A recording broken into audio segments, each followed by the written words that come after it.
Boom! This should be live. Hello, welcome. Video games. I love them. Yes? Cool. Prepare for a heart attack, by the way, there's gonna be a guy coming out of the right wall. Gate and lay, that's true. Oh shit, I forgot.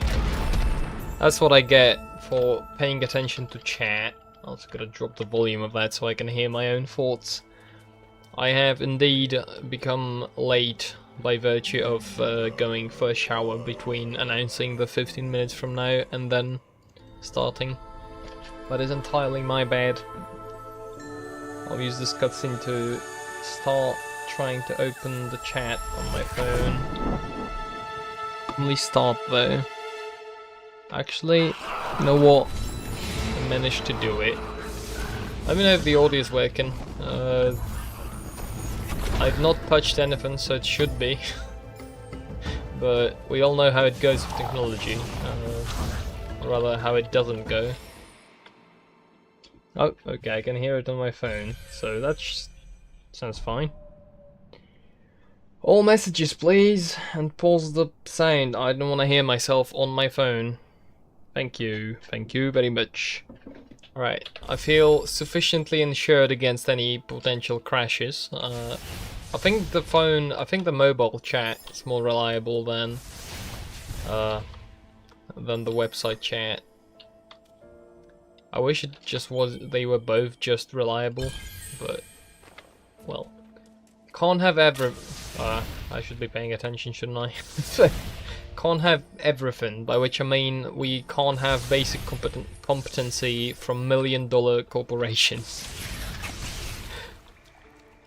Which is a common theme, actually, of not just million-dollar corporations, but also basically anyone, but at this point. Nobody's competent anymore. They ruined everything, everyone is bad. I'm mad about it. Okay. So... oh, you had to refresh. Awesome. Thank you, YouTube. You're doing very good for a billion-dollar corporation, as I was just saying about the reliability of chat on my end. Last time I played this, I went to the right there and died. I've gone off stream and I've checked out what is there and run it a couple times. I should be able to beat it. So we're gonna be going there soon. TM. Did I collect this? Surely. Okay. So what you get down there is an ability to go fast. It's called dash, I think. You press control and you do a little zoom across along the terrain. So I'm gonna be getting that because I am impatient and suffer from a severe case of ADHD. Which I mean I cannot stop pressing buttons and such. The gaming must flow, and it must flow fast. So, okay. Let me just warm up a little bit so I stop. Not only is no one competent, people actively avoid attempting to be. That is not wrong at all. And the problem is that it's gotten to the point where, you know, trying to be competent is basically a sign of autism. It's like, oh, you care about what you do? Oh, that's very autistic of you. You have attention to detail, and you care about the thing you produce, and if it all works properly, and you take care of even the little things for your customers. What are you? You're retarded. Hello. And then if you are competent, then it's like anywhere you go and anything that happens, it's like, oh, you know what? It would be really cool if you help organize this and do stuff here because because nobody else seems to be able to. And yeah, well, you have to realize, right? Anywhere I go, it's the same business. Nobody's competent, and then I come in, and then everybody sees like, oh, this guy knows something. And it's not even a matter of like being insane at anything. It's just a matter of basic competency and willingness to learn, really, I think. It's never been more easy to like pump up your ego to an unreasonable degree. I found a shortcut. That's kind of cool. How much do I need to level up? There we go. You can actually drop through. Oh, I can't go up there and get the experience. Well, I self-sabotage instead of shortcutting. That's fine. Caring about things is cringe. You wouldn't want to be cringe, would you? Exactly. Yeah, all the cool kids don't care about anything. That's, you know, that's how you should be. What a funny way to absolutely misunderstand what Stoicism is about. It's like, yeah, Stoicism is about not caring about anything. Yeah. That's... not really, no.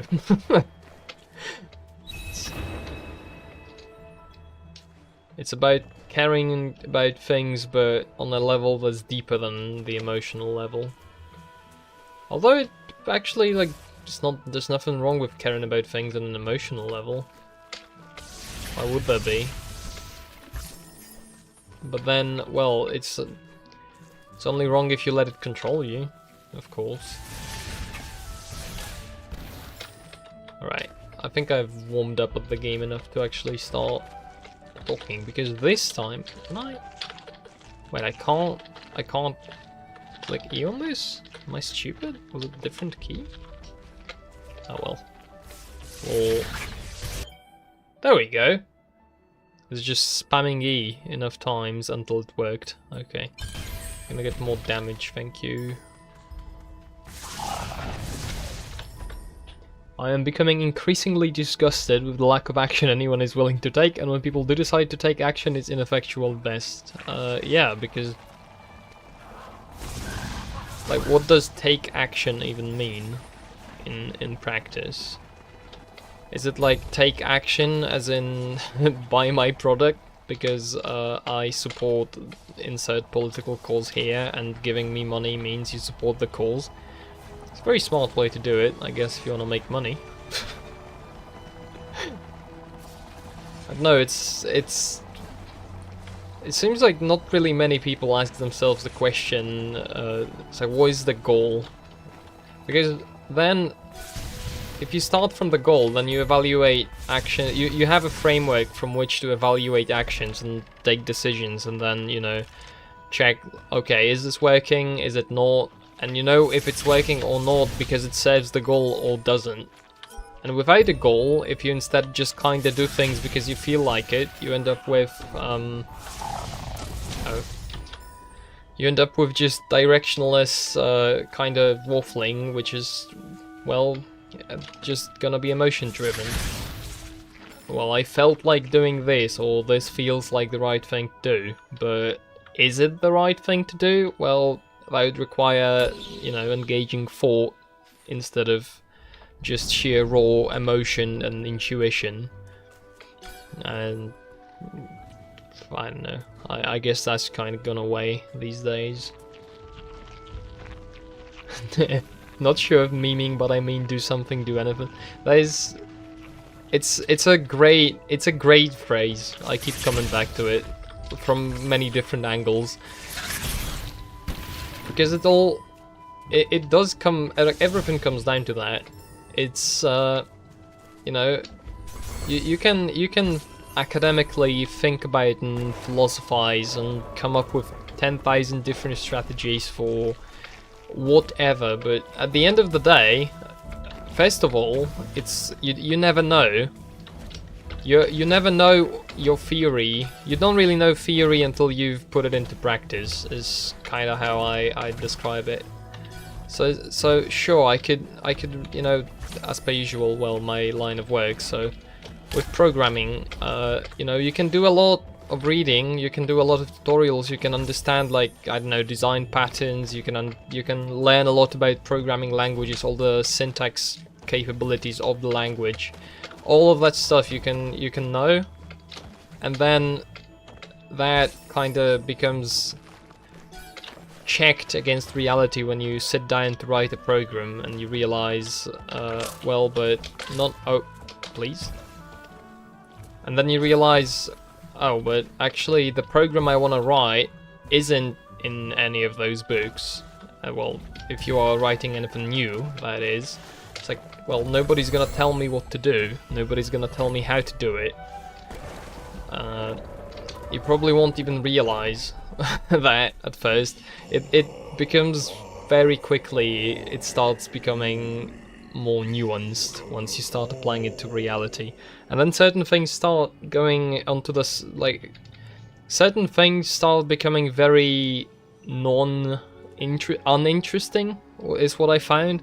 Is I've increasingly found myself to have less and less interest in theoretical discussions about things I can't see how I would apply to life. Because like, okay, yeah, we are talking about this, we are spinning some ideas around, and what will come of it? And more often than not, the answer is, well, nobody really knows. Maybe something is gonna, maybe.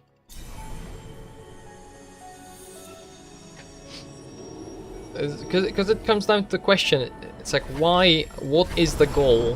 What is the goal in us doing this? And then, very, very quickly, very quickly it becomes apparent that there's no goal. It's the same with... Okay, hold on, I'm gonna read your comments because it might be similar to what I'm talking about.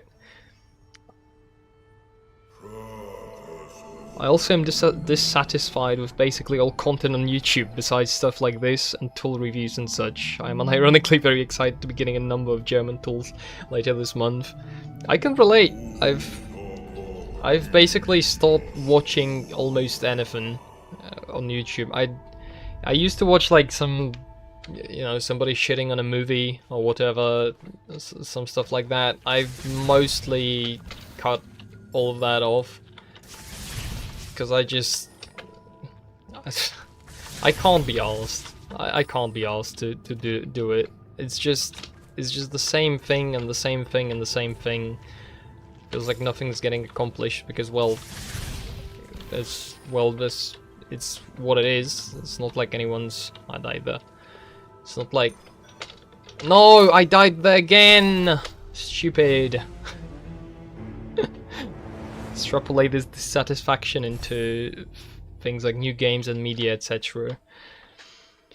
Yep, something like that. I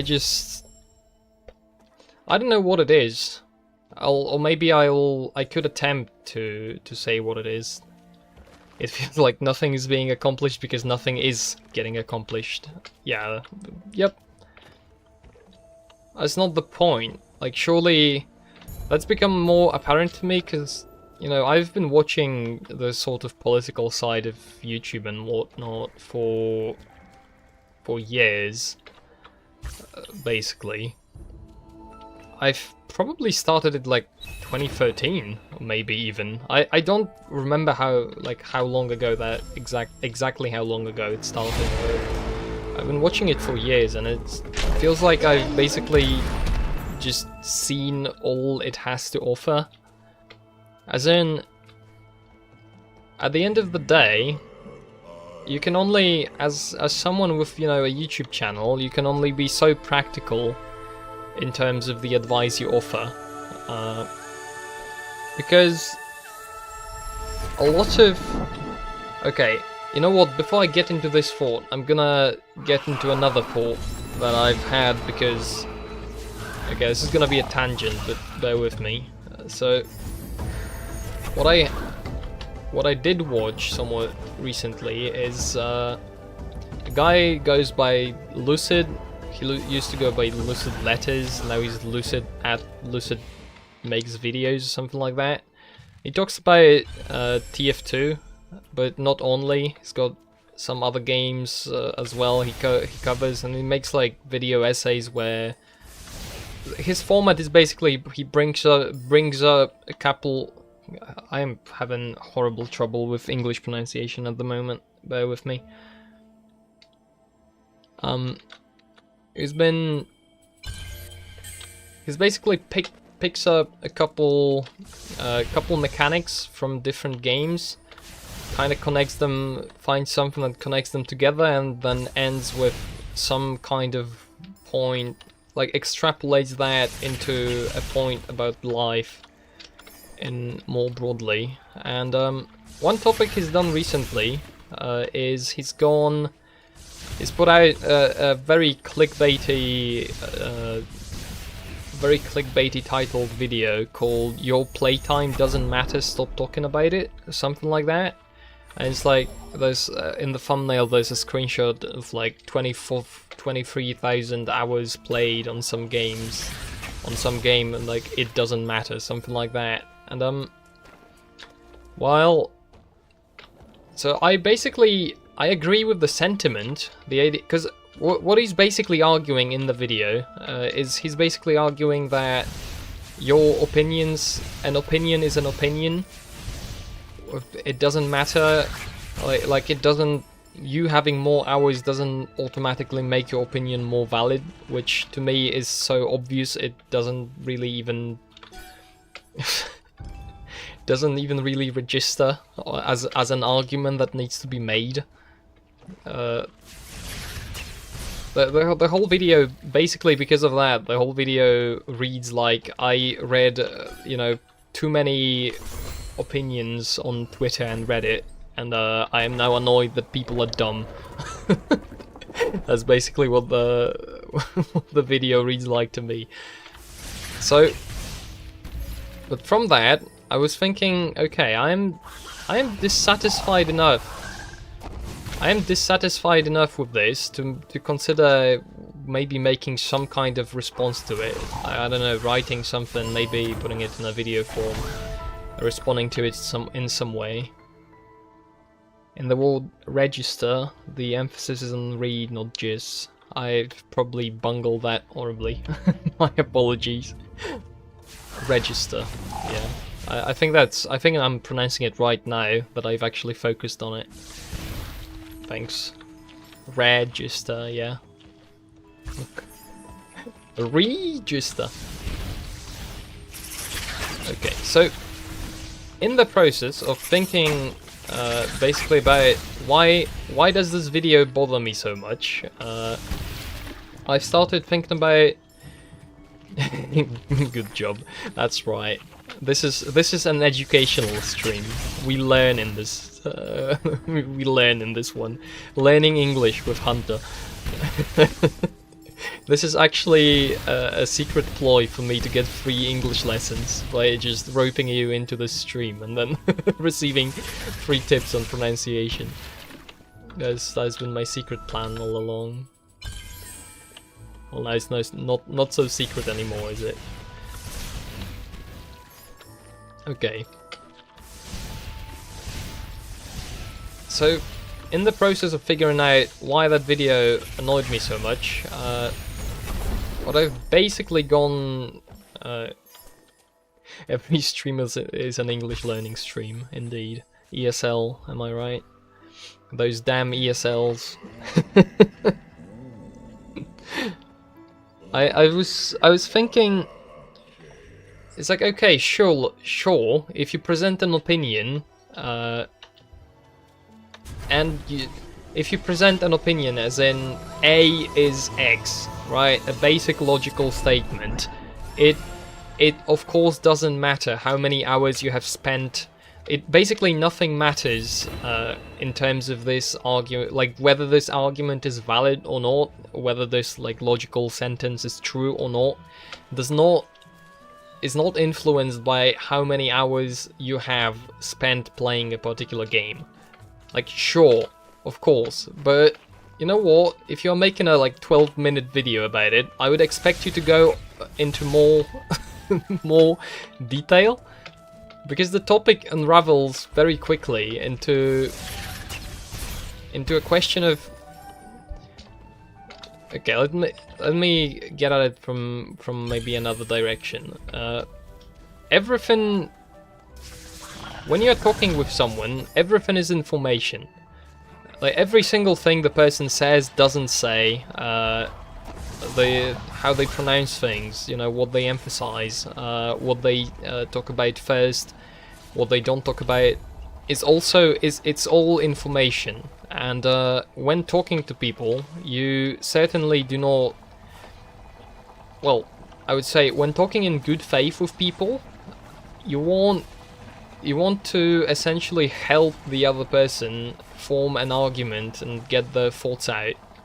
So in that case, basically any amount of information you can gather and helps you because you can use it to better understand what the person is trying to say. And of course there's gonna be morons using, you know, waiving the number of hours of playtime on a given game as like, oh, look at me, I'm best man 69 and I know everything about what is to know about this game. I played a lot. But for you know, for every guy like that, there's gonna be plenty of people who bring up the number of hours as, first of all, confirmation. It's like, okay, look, I care about this game, right? I care about this game enough to spend thousands of hours playing it, learning the mechanics, engaging with the game. Not morons. Did I say morin? Did I say morons? Morons. I'm awful. That's what happens when I've decided to have 3 things going on instead of 1. Instead of just talking, I am trying to simultaneously play a game, think, talk, and also pronounce things correctly. And apparently pronouncing things correctly has stopped. There's no more space in it in my brain's RAM. Apparently, there's just none left. No processing power left to pronounce words in any sensible way. Okay, so that's one piece of information you get from the number of hours. The second is, you know, it contextualizes statements. So, you know, it's like, oh, this guy has spent, you know, several thousand hours playing this game, and he's given his opinion on this particular weapon, or maybe this particular class, playstyle, whatever about the game. It's like, okay, then what does he have to say, right? Because maybe there's things about the game that don't become apparent until after you have gotten a certain amount of experience. This might be a not... well, rarely do you get perfect examples, but... think like somebody's complaining about pyro in TF2, which is something I've definitely been guilty of in the past. You're at limit, something has to fall off, exactly. I am falling off. I've fallen off, as the kids say. It's not I have fallen off, it's I fell off. Damn it, I'm not up to date with my lingo. So, complaining about pyro in TF2 is like this. I've been guilty of this, definitely. I've complained about, oh, pyro's so OP because all you do is hold W and mouse 1 and you win and I'm mad, wah, about that, basically. And then, as I've gained more experience and kind of gained some distance from the game, you know, treated it as less than the most important thing in the world. But it's an exaggeration, but you get the point. And I've also played Pyro a bunch. I've realized, hold on, when you do play as Pyro, you know, the undeserved kill you get is basically you hold W mouse 1, you maybe get one guy, and then you get blown to smithereens. And so the complaint about, you know, WM1 Pyro being too easy and so overpowered, the better you get at the game, after a certain point, the better you can counter it. And so when somebody forms an opinion like that and presents it, then the piece of information about, oh, this guy has played for this many hours on these classes, it becomes relevant. It becomes relevant because it gives you more information. And I feel like in almost any case, I don't understand why the argument even is, why the argument even is going in the direction of, you know, why... Okay, hold on, I gotta focus for this part. I don't wanna fall off again. It's basically, I don't understand why we are being so definitive about, oh, this playtime doesn't matter, aside from the, you know, I watched somebody on Twitter be annoying. And, okay, so, trying to get back on track. So, thinking about that brought me to questions like, you know, okay, but what actually is relevant when we are talking about, I don't know, a game? It very quickly I've started extrapolating it to other topics as well, because what really is relevant when talking about any particular thing like that? Why, you know, why should we take any opinion seriously, etc, etc? And someone on Twitter being annoying matters for some reason. You know what? I do not understand. If you find people on Twitter annoying, close your account. There's no point in being on that app. Like, what are you doing there? Hold on, can I pick that back up? Am I screwed? I think it like teleports back to the left after a while. Because that's in spikes.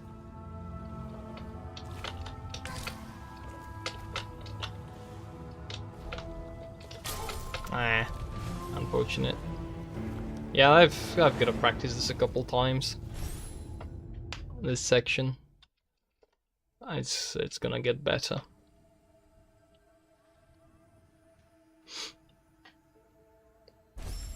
So, for example, there's a lot of discussion around TF2. What should it be? How it should essentially what should happen with TF2? You know, the game's old. The game's fairly old, being from 2007. It's got its fair share of problems, most definitely. But there's basically that. It's easy to draw parallels between this and modern society, but there's two gangs essentially of people, two groups maybe. Gangs is very negatively sounding. There's basically two clubs, two groups of people, where one is more, let's say, conservative with it, where they'd rather preserve what the game was, or even roll it back to what it used to be, and they think the more modern approach is essentially ruining the game, with changes in art style, maybe some changes in gameplay, stuff like that. And then there's the other side of the conversation where it's like, okay, the game can, you know, evolve and change, and we can have all of this stuff in the game. And I myself definitely lean more towards the conservative kind of keep it the way it is side, but it brought to my attention the question of, well, okay, what is actually the determining factor in terms of who should have say over what happens to the game? Because it's by no means an obvious question, and even, you know, looking at it, I most definitely can't just easily say, it's like, yeah, sure, what I believe is correct, and, you know, and therefore I should be able to decide what to do with the game. That is, of course, a hypothetical, because, well, the only person that can really... the only people that can do anything about the game is Valve themselves. but it's a question of kind of legitimacy, and maybe it sounds a bit comical in the context of a video game, but I think it translates pretty well to, I don't know, forming communities. Forming communities, you know, any kind of... anywhere basically where you have something that's become more than the sum of its parts. It has maybe a community around it, like, you know, people care about it, and then there's a group of people that cares about it, and it's not just one person that is kind of, you know, on the top of it, making all of the calls, and then everybody else following that. It becomes... It starts becoming a very interesting question. And okay, and now to tie it back to what I was talking about before and why I went on the tangent, which was like 2 deaths ago. The reason why this is similar to what I was talking about before, and I fucking lost the train of thought. No.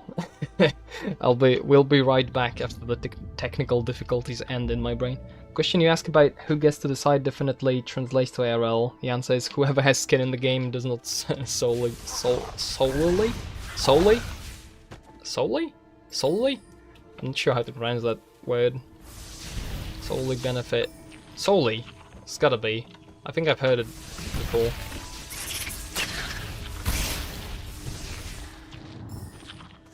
Okay, so the question gets brought up of, you know, who gets to decide and who gets to do it, and there's a question that... Okay, I'm gonna try and bring it back, but having a very hard time forming these thoughts. It's effectively why this all is kind of relevant is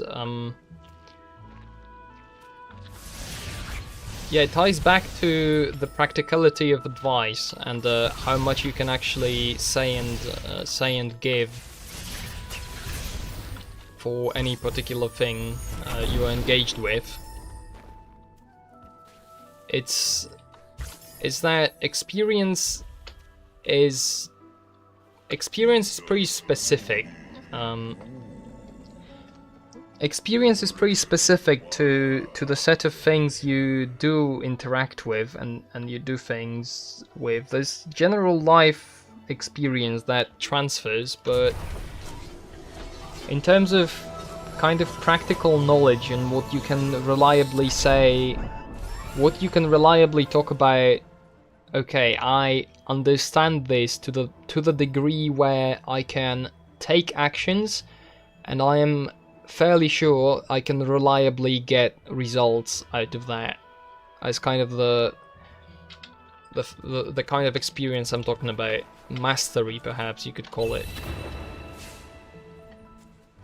So then, when you have something that is effectively very complex, and you know, I'm gonna keep using TF2 as an example because it's I'm familiar with it, and you know, it's not too hard to translate it to other places. It's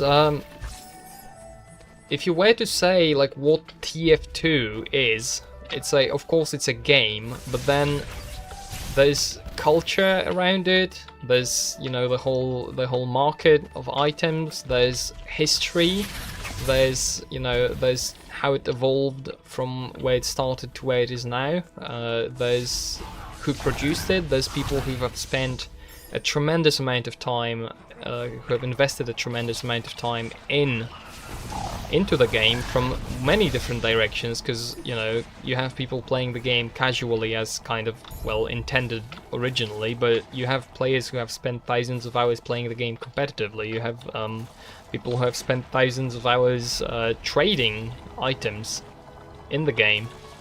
And so the entire thing becomes very, very complex, to the point where it becomes really hard to actually kind of qualify all of it and keep all of it in mind while talking about it. and it becomes really hard to actually, you know, the larger the thing grows and the more kind of complicated it becomes and the more niches you can kind of spend a lot of time into, the more you run into you run into effectively having a bunch of different interest groups inside of this one video game that all kind of share the platform and want different things, and each of them is kind of pulling or pushing in a different direction for it, and it all becomes a complex system that it becomes a system that is so complex that it almost feels like it should no longer be something that is okay, how do I phrase this so it doesn't sound tremendously retarded? It kind of goes... It's kind of gotten out of the sport where it is just the thing that the people that have made it have made. It is no longer just the video game released in... It is no longer just a video game that's released in 2007, and you know, that's that. It instead becomes a kind of a whole. It becomes an event, or maybe like it's like a beacon around which different people gather and do things. It's like a core, and then there's so much around the core that you can no longer do certain things with the core without compromising certain sectors of the things that are around it. Trying to keep all of the things in mind and appeal to all interest groups does explode, and is how you get compromise. It's it's really funny how because it effectively, I think it just is the same thing as when, you know, communities form, and then you get to a certain size above which it's more than just a group of friends doing things, or like a group of people that, you know, all know each other personally and can just easily talk and such. And you want to do bigger things. Maybe you want to take on some projects. You maybe want to do something, and it quickly becomes a question of how do we, you know, keep the good that we have, and then also manage to do all the good that we want to do, and not have this all explode in our faces, effectively. This is why not everyone's interests should be taken into account. I mean, yeah, but I think it's a matter of because the thing that this gets shortened into for things like TF2 or whatever is there's this kind of abstract understanding of the spirit of the game, for lack of a better term. Well, lack of a better term, people use this term verbatim. The spirit of the game, right? And then, you know, there's debates around what is in the spirit of the game and what isn't, and what should maybe change to accommodate for modern times. Yeah, spirit of the law versus feature creep is kind of like that as well. Because and it also gets into you can't make an honest rule that dishonest people will follow. That is also a very similar vein of thinking. It's a matter of and it's funny because to me it all kind of goes back to, at the end of the day, it kind of goes back to somewhat spiritual questions, because it is the same thing that leads us to ask, it's like, what's the purpose of life, or maybe to refer to a commonly known discussion, what is good and how do we know it?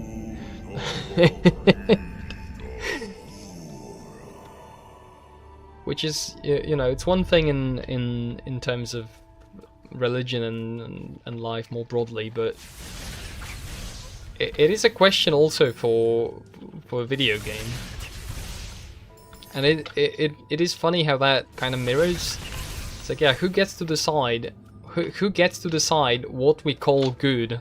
You know, what is good for TF2? Well, who gets to decide, right? Because the person who did, the person that does get to decide, that person is gonna wield a tremendous amount of influence over what is happening. And so then it becomes a struggle for power, because there's plenty of people who would like to exploit what is for some sort of personal gain, or maybe, well, not necessarily personal, but generally just exploit what is already there for gain. And those people, you know, do not care about the spirit of the thing, they only care about it insofar as how far they can exploit it for their own means, which in turn leads to, you know, the original thing falling apart. Because the reason the original thing, again, for lack of a better term, the original thing has captured some sort of spirit. Oh, I'm dead again. The original thing has captured some sort of spirit. Again, it's weird language for me to use. I'm not used to using language like this, but you capture some kind of spirit of the thing. It turns out to be a huge success, and then the reason kind of and then it becomes a struggle over, you know, who gets to use that. And if you neglect to maintain the original spirit as time goes on, then you end up with, you know, a shill fest, or like a grifter-con. You know, a convention where everybody is just there to make connections and make money. I think there's plenty of ones like that, if not all of them. It's effectively that. You end up with, you know, this becomes... I think, you know what? I think this could absolutely relate to what happened to YouTube. With the kind of corporatization of YouTube, or maybe like monetization of YouTube even. Is that the spirit that was captured was basically people who were passionately sharing what they are passionate about, and the more you know, the more people have realized, oh, you can make money on this, the more the authenticity has kind of faded and become less relevant, because in favor of people who understand the game, sort of, and then play it, understand the game and then play it to exploit it to the fullest. So now, you know, every video has some sort of, you know, fund me on Patreon and click here to sign up to for my paywalled content, and check out my merch and such. It's become kind of a mantra. You know, and like, subscribe, because everybody wants to be famous or get famous, which is something I've also had a bunch of big funks about. It's like, well, it's never really hit me before what the question of do you want fame, what it actually means. And I think I've kind of gotten to... I've gotten to kind of understand it. So, because I was thinking about it when I was thinking about maybe I would make a video response to that, you know, your playtime doesn't matter video. And then I thought, it's like, okay, let's assume, you know, that hits the algorithm for some reason and goes, you know, goes ahead and goes viral and whatever. And suddenly I've got a lot of people piling up on me wherever to talk about some dumb stuff and probably misunderstanding everything I've said because they've watched, you know, the first 3 sentences and not much more. And it very quickly, to me, it's like a question of, okay, I don't want that. You know, there's what fame is about, isn't it? It's like you get a lot of people who are suddenly very interested in what you do, and you get a lot of them, and you can no longer kind of you can no longer care back. You can no longer care back because of the sheer number. You can't possibly process. If somebody gets 600 comments on a video, and then even more interactions on Twitter and whatnot, like surely your brain cannot keep track of that anymore, no matter how hard you try. And then that just leads to, you know, either you just disengage and but then that disengaging is like, well, these are people. These are people who have cared enough, you know, have given me the time of day to listen to what I have to say. So in a way, I do have something to. I do have some obligation. Well, obligation is maybe the wrong word, but you know, it feels right to respond in kind for that kind of time of day.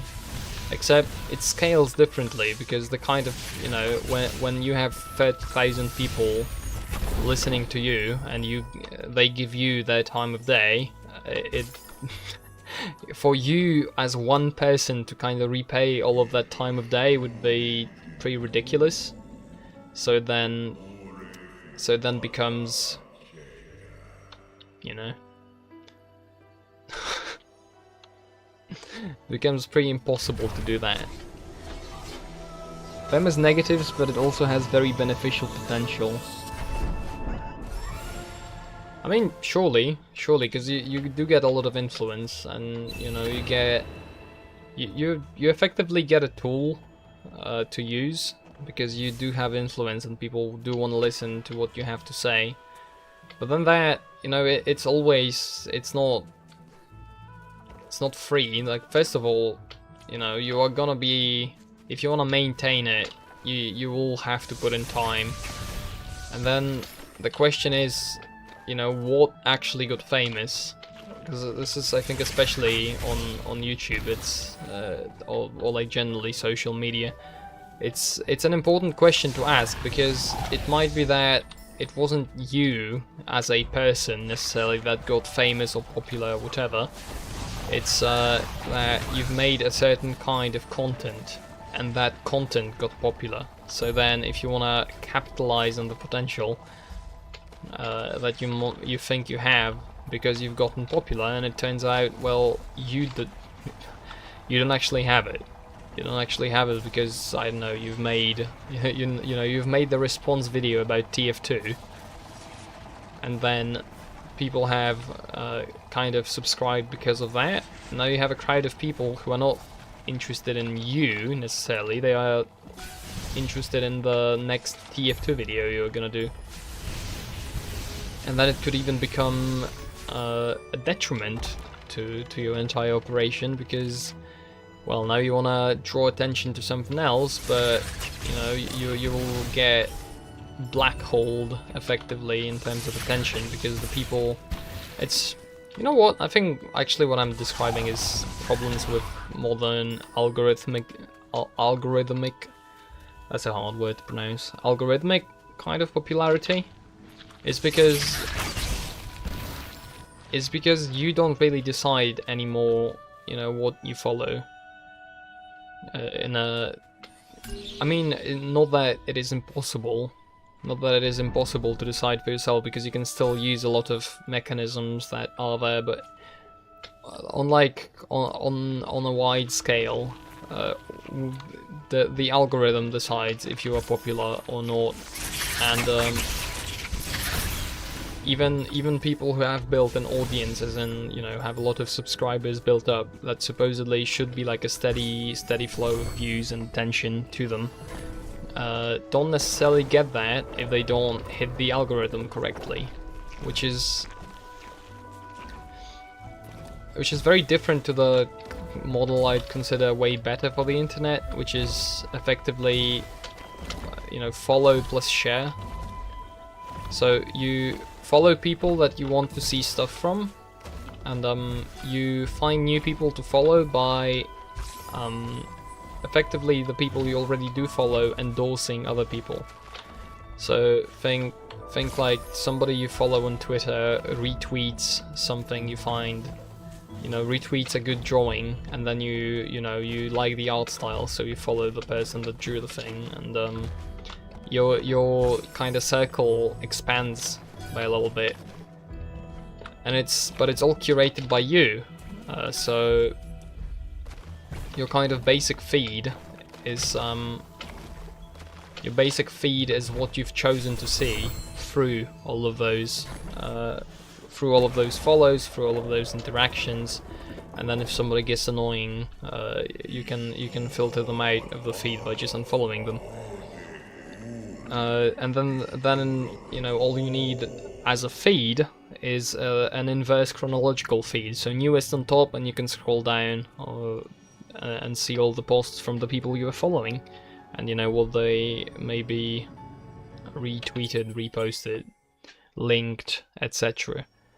So like the way I kind of go, for example, on Minds about looking at people, is I look at comments on stuff I already follow. I like somebody's profile picture looks interesting, or maybe the bio. I check it out. I don't follow many people because most people do not post anything I'm interested in. But when I find someone interesting, you know, that's another one for the collection.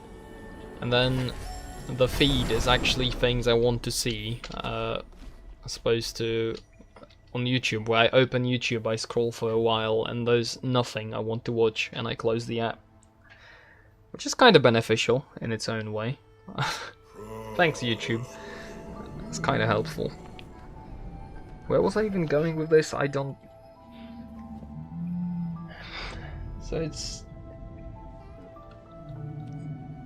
Effectively, there's a difference between you curating the content you see on the internet and then the content being curated for you by the almighty algorithm, and it formats, because when the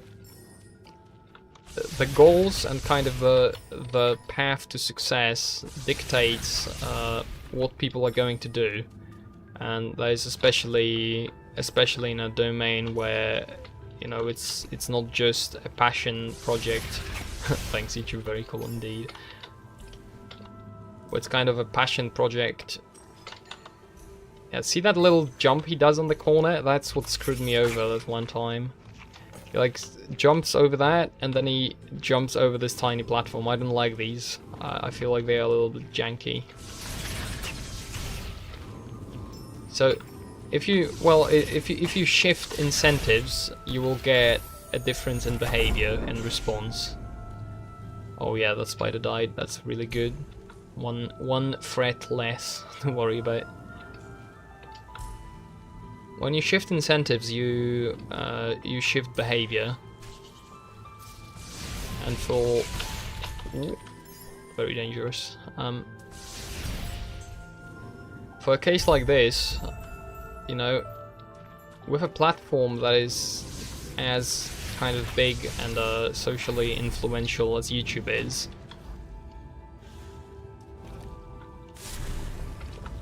you have this weird algorithm metagame where people are trying to find out what the algorithm wants from them, and that is kind of ever changing, you know, that you can never appease the algorithm gods enough.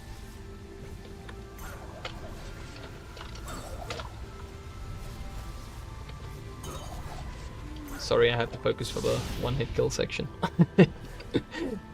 Those are the bane of my existence. Okay, no, we are going up. There's an ability point to the left, down, but we're gonna go there once we turn on the lights in this room. I'd rather navigate knowing where I'm going. Yeah, very bourgeoisie of me, I know.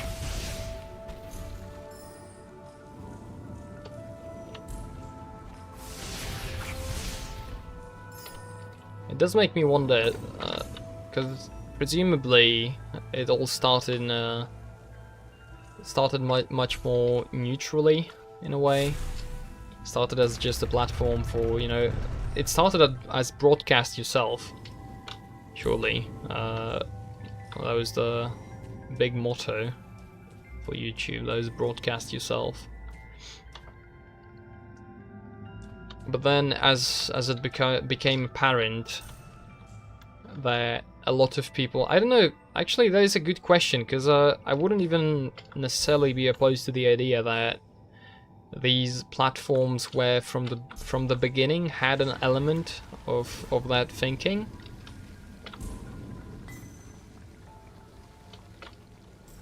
An element of thinking, it's like, you know, once we gather enough people in one place, sort of, once we gather those people on the platform, then there's plenty of things we can do. So, you know, we can start by building a platform that people want to use, and then from that we can, you know, execute step 2, where we turn the platform into something that effectively uses those people instead.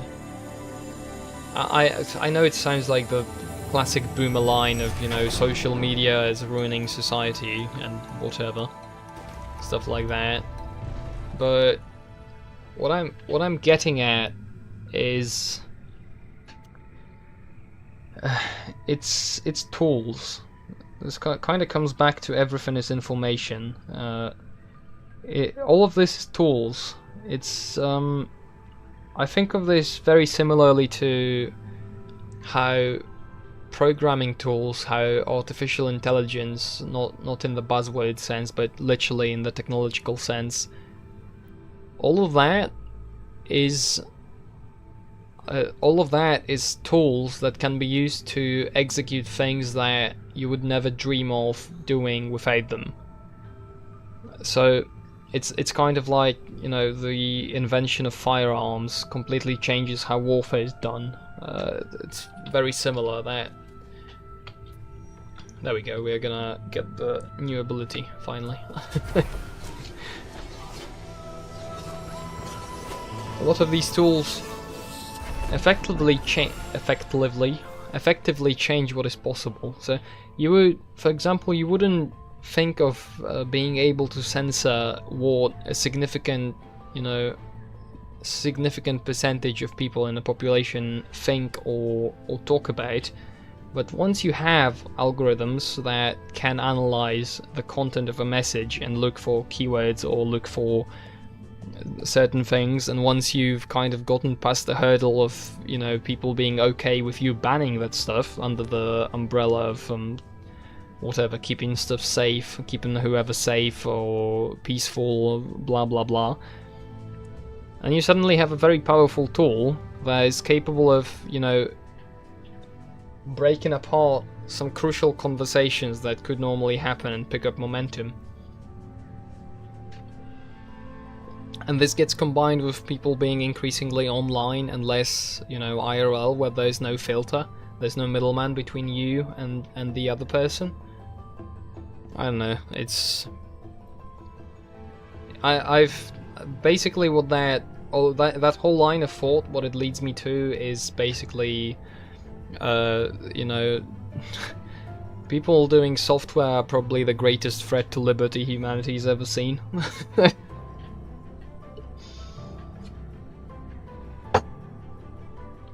Kind of.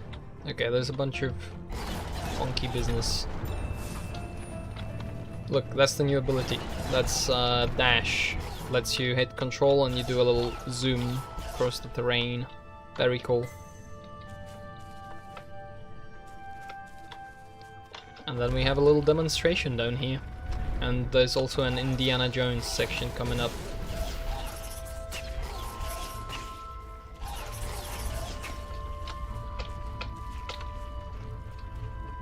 I'm always afraid this is gonna, like, crush me. What's crush me, you ask? Very funny. Anyway. Let's spend the ability points.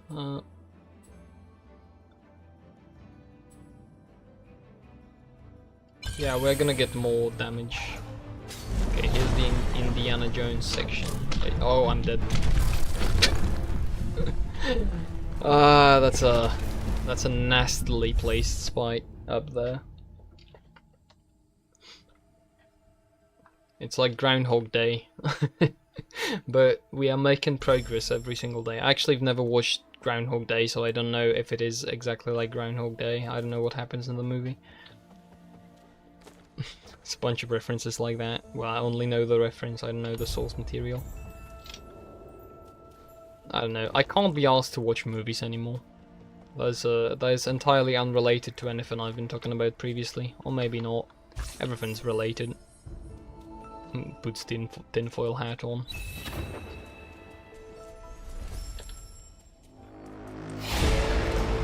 Okay, I should probably refresh my chat just in case it crashed on both.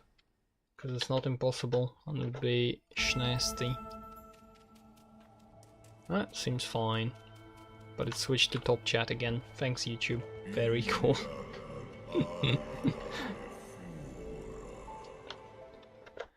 Okay, let me... Yep, there we go.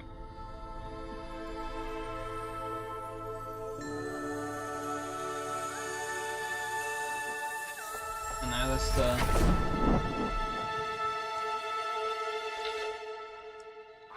that's the big tangent.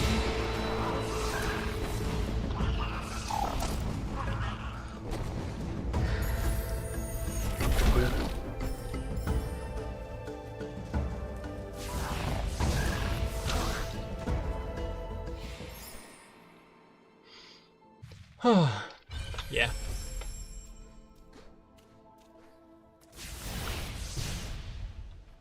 I do have a little bit more. I don't know if Hunter is here. I definitely do have at least one more thing to kind of rant through, or maybe think through.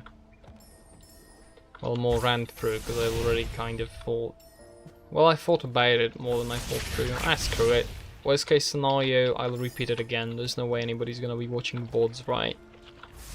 Right? Nobody's... The VOD listeners are not in the room with us. The VOD listeners are not real and they can't hurt you. So, the thought I was also kind of on is how hard it is to actually know something. I don't know if it's like a product of Dunning-Kruger or whatever, but it's effectively once you start really getting deep into understanding why, understanding how, understanding all the different implications and cases, all the different, you know, things that can happen, possibilities, all of that, I think it makes you, it doesn't really make you all that more firm in your understanding of the world,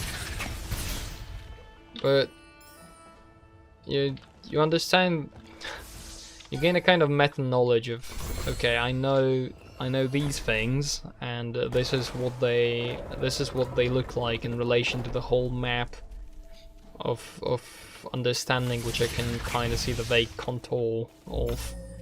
You can see like, oh, there's this, there's that, there's these things are also kind of somewhere in there in terms of importance. All of that. I don't know, it's been a, I don't know how to describe it, maybe a humbling experience, maybe something else. Not exactly sure how to... Not exactly sure how I'd describe it. It puts you in a proper place in relation to other people, to other things. Because you realize how little we actually do know.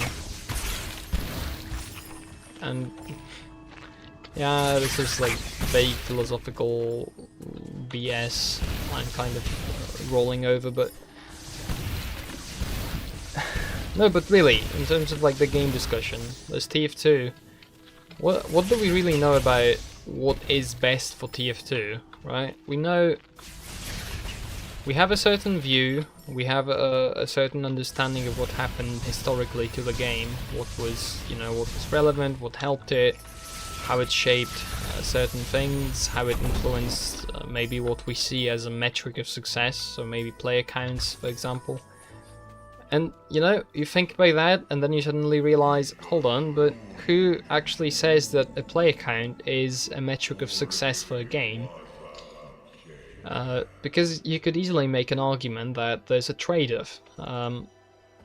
There's a trade-off because you want to be... I actually didn't have Ori selected as the game on... We're gonna fix that.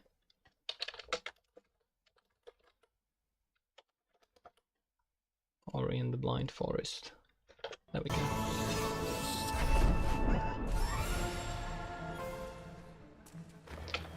How do we... It's like, why is really the player count indicative of success of a game? Financially, probably, but what if somebody had a certain vision and then the player count is kind of incidental? Well, then it depends, right? Because if you're one of the 20 people who get the vision and it works for you and you feel like it's the greatest thing ever made, then you're gonna be... You know, you're gonna be, well, of course, yeah, that was a great decision. I love it. I was right. Then you have a lot of people who would like a lot about what the experience is, but don't like certain bits that kind of break it for them. I would like the developer to make those changes to make it more accessible to them in terms of, you know, I appreciate a lot of what you have done. If you only adjusted this and that, then we would have something really great on your hands, and I'd be more happy with it, and maybe more people would be happy with it.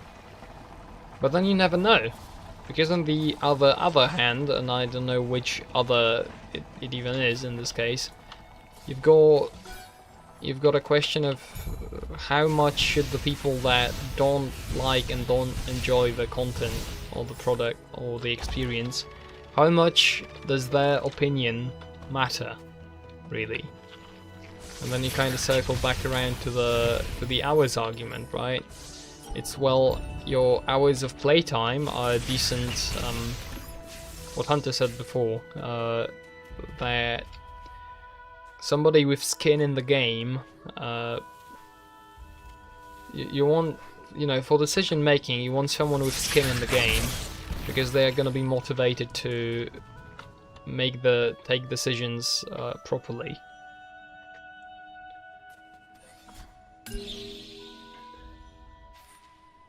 So then, you know, hours of playtime is definitely an indicator of commitment, if nothing else. But then you realize, well, what if you get a dumbass with 1,000 hours, which is, well, this argument's made by Lucid. It's like, well, if you get a dumbass with 1,000 hours and then a turbo smart mega brain 9,000 as the... but he only has 10 hours. It's like, who's got the more correct opinion? And then there's another thing about forming kind of your view. Because if you want to form an opinion, then presumably you not only will you want to amass a significant number of hours just to, you know, experience all this particular topic, subject, field, all the context, all of the thing, get an experience, get a feel for it for yourself, but you might also want to remember how it was before you did all of that. Because, you know, getting back, once again, everything is information. So, you know, the experience you had at 100 hours, well, at 10 hours, at 100 hours, at 1,000 hours, it's all information about...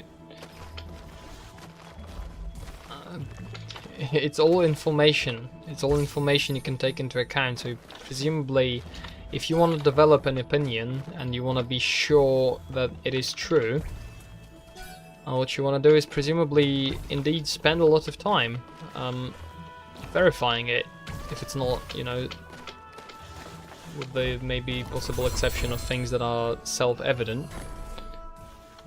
My chat on the computer has broken again, I see, because there's something popped up on my phone.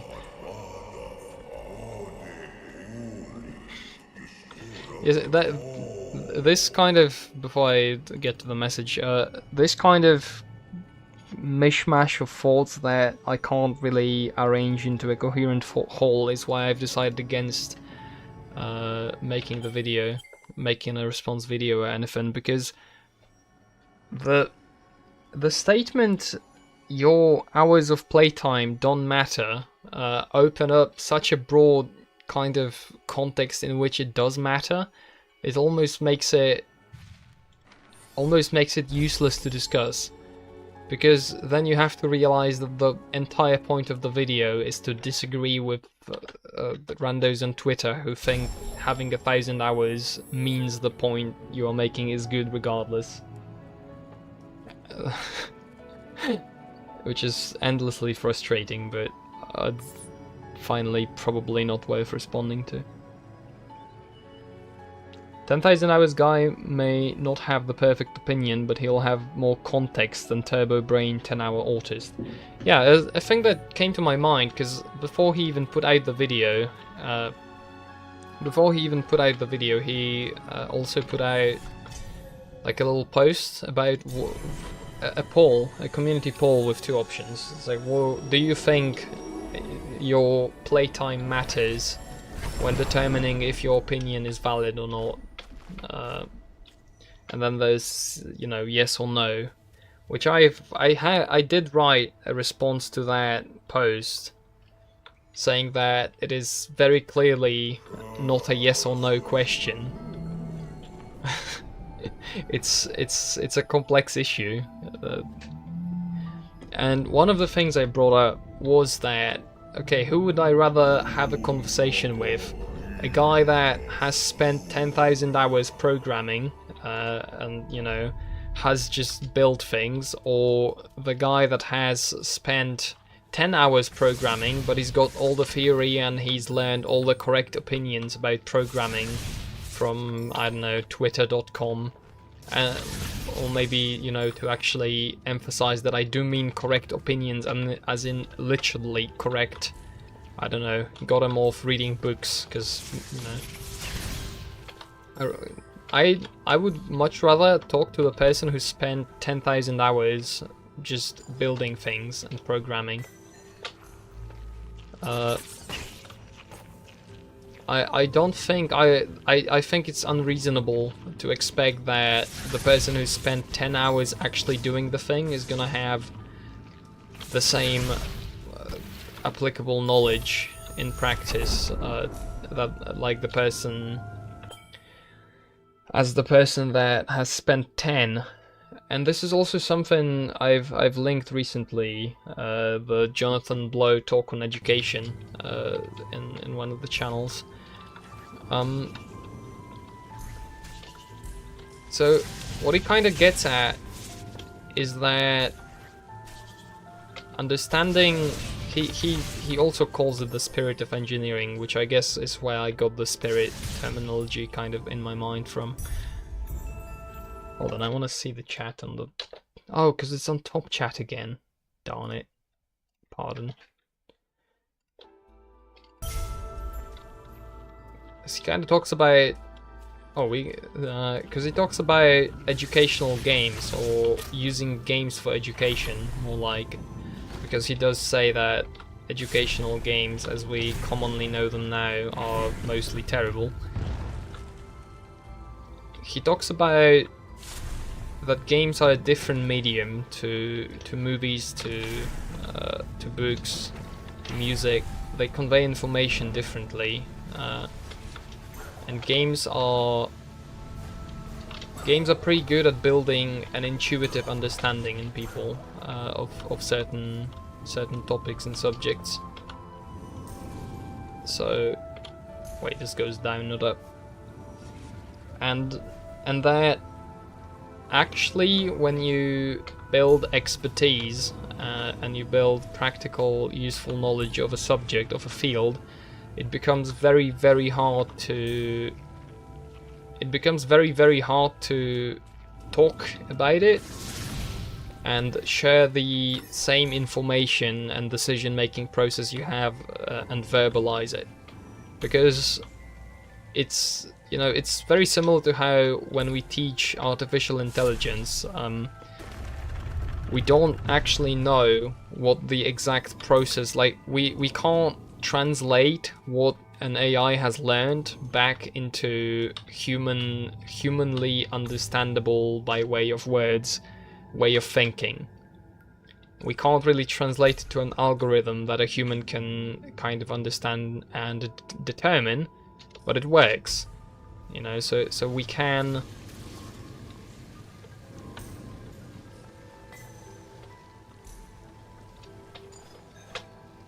Okay, so we learn certain things we learn by just kind of making our brains aware. Okay, let me put it like this, because I most definitely have this experience with programming, system engineering, whatever you call it. The experience is kind of... there's... it's so complicated. I've basically landed myself in a point where I understand that I can't talk about the specifics even with... it's hard to talk about the specifics even with people who are somewhat familiar with the field, because there's so much nuance to the things I'm doing. It's not meant to be like, you know, oh, look at me, I have great big IQ point. Yes, it's meant as it's like really, you know, it's too autistic, for lack of a better term. It's too autistic for normal people, and it makes conversations with people who are absolute laymen on the topic not very interesting. So it's like if I took people from my uni and talked about... I can't even really talk with them about the things I'm doing in my job, because it's too complicated. I would need, you know, in order to kind of explain that to people, or in order to communicate, I would need to rely on an intuitive base understanding that simply isn't there in people who haven't done these sort of things. So the way I translate it to here is effectively, it's like, sure, you might know something that is right, you might know, you know, you might have gotten that from like 10 hours of your experience and then looking stuff up and reading up on it and such. Okay, you know that, it's a fact that you have in your mind, but do you understand why that's true? Do you understand what situations it applies in? Do you understand what the exceptions are? Do you understand how it mixes with these 5 other things? And can you employ all of that in order to do something within reality, or like within the game, that is then, you know, that can directly be kind of a proof that you do understand it to a level where it is useful? Because, you know, at the end of the day, for example, in TF2, does it really matter that you have all the correct opinions on the game if you pick up Soldier and then you get stomped completely by every player in the game? It's like, how does your knowledge matter, you know, at that point, that you know what the best strategy on Soldier is if you can't employ it in practice? Stuff like that. I'm interested in discussing the consequences of that informational gap between a layperson and an expert. Reminds me of trying to get politicians to understand firearms or the internet. Okay, hold on, let me get the Indiana Jones section out of the way. And then I'm gonna wait for my control button to stop working. There we go, okay. Let's go! Furthest we've gotten this stream. Okay. So it's how do I even approach it? It's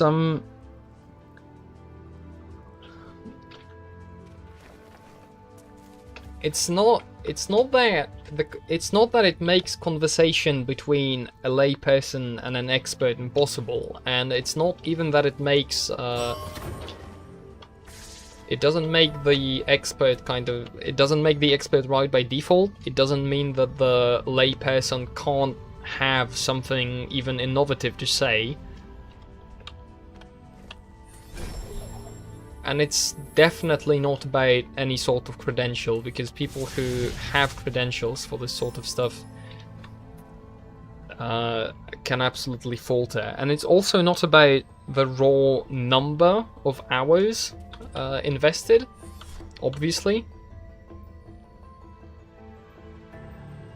You seem to be continuously making the opinion that 10k hours guy inherently does have more ground to stand on than 10 hours guy. How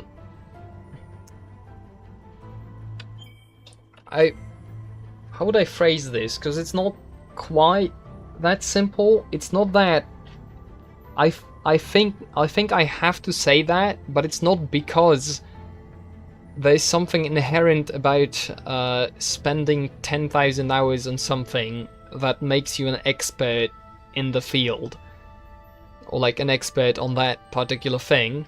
Because to become an expert, you also have a certain mindset and attitude and, frankly, mental capability employed throughout that 10,000 hours to actually learn from it and draw conclusions.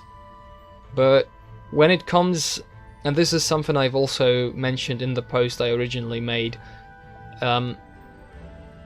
when you take two people of kind of equal mindset, equal, so willing to learn mindset, reasonably smart, intelligent, can connect facts together into points, can learn from them, then it undoubtedly matters, like which, you have two identical people, otherwise it obviously matters which one of them has more time spent in the particular thing we are talking about. Because, sure, you could have statistical outliers where there's, somebody gets really lucky, because it's all, of course, it's not just easily separable, binary, predictable, etc. It's all probabilities and possibility, but like the difference between the experience you are gonna get at 10 hours versus 10,000 hours is almost incomparable. And it's that, and this is kind of why it bothers the video, like the idea that, oh, your playtime doesn't matter, kind of bothers me. It's not to deny that any particular person can have a good opinion regardless of experience, but it's not that experience doesn't matter, it's not that time spent doesn't matter. Just,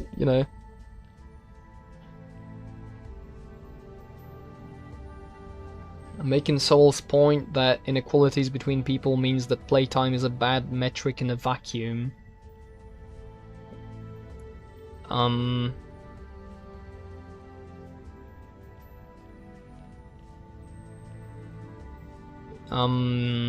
Not sure if I understand what that means correctly. It's basically, okay, I almost killed myself by not paying any attention. So it's a bad metric in a vacuum when you know nothing about okay, so on its own, right, the raw number just, of course you evaluate things on the merit of the thing itself, but then you get into things like you have to, in order to even be able to evaluate the thing, you have to have some sort of basis, some sort of attachment to the reality about which the opinion is, to even evaluate it. it.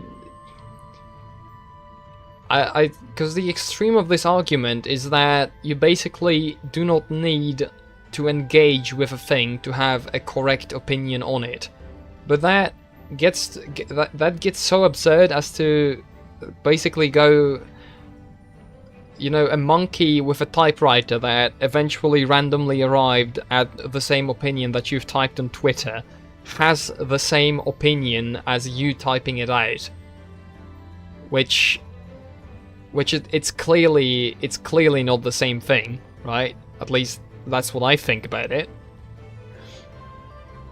Thomas Sowell makes the point that equality cannot exist. You are not equal to yourself between your best and worst days, so trying to treat people as equal is not possible. Based.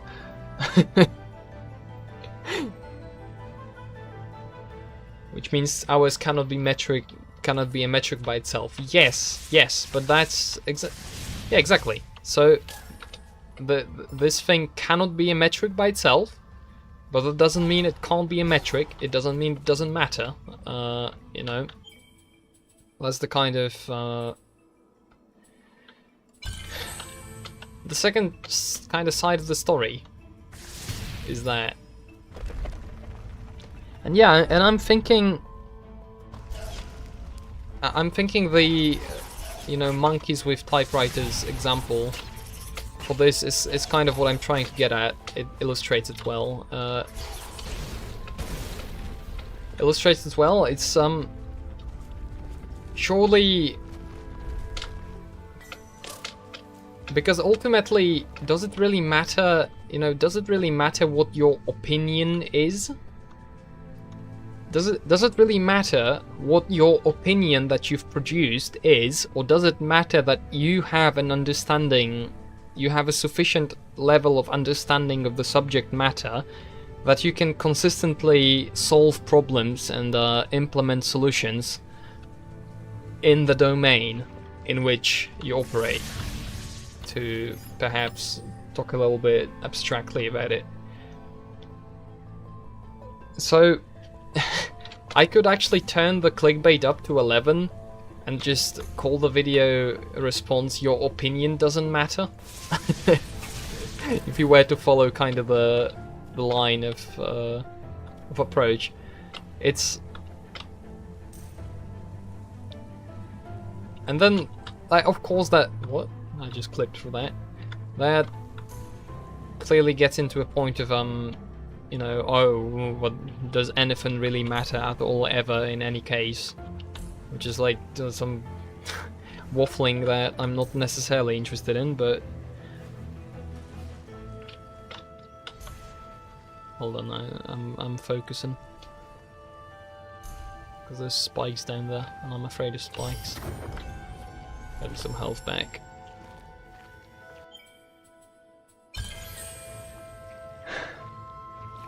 Hold on, let me gather my thoughts again.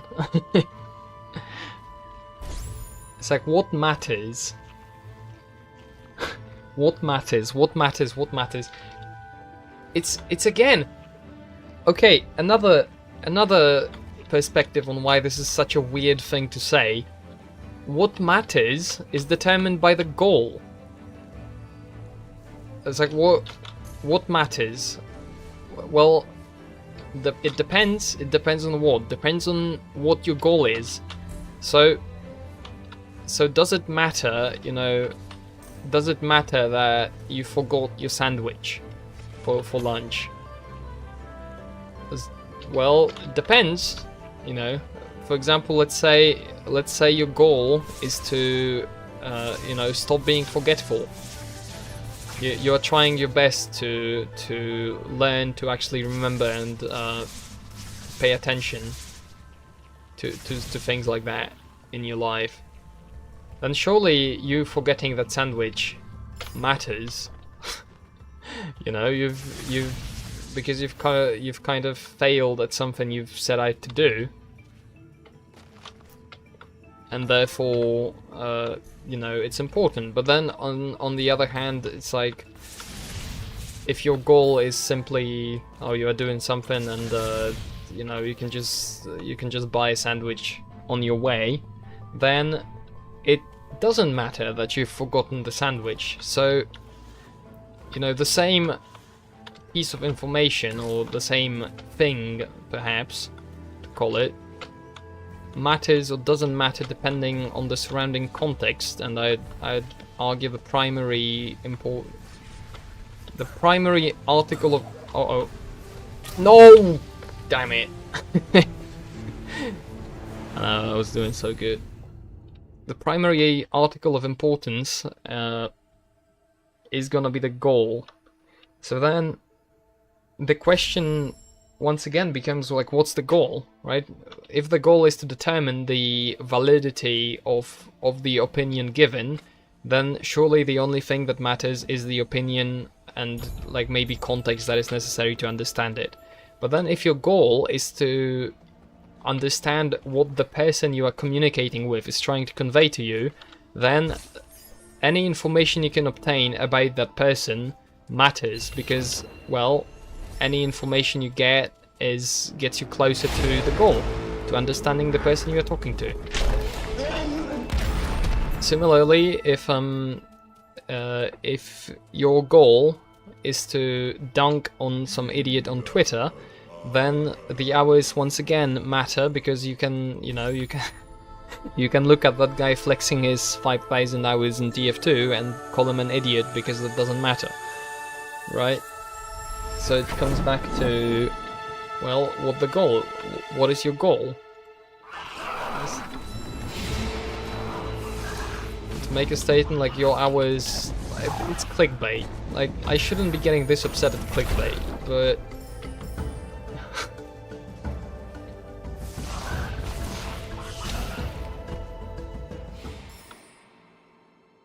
I don't know. The reason I think this upsets me is because it's an interesting topic. Damn it! I've been kind of chomping at it from different angles. And there's a lot of there are a lot of little interesting nuggets that kind of come up in the process, and then all of that kind of interesting discussion and nuance and such as, oh yeah, no, it just doesn't matter, dude. Stop talking about it. It's like. And especially because the guy's damn channel description is pretty ironic, because his channel about me section is like, anything is interesting, let me tell you why. And then he makes a video and he calls it, your hours doesn't matter, stop talking about it. It's like, mate.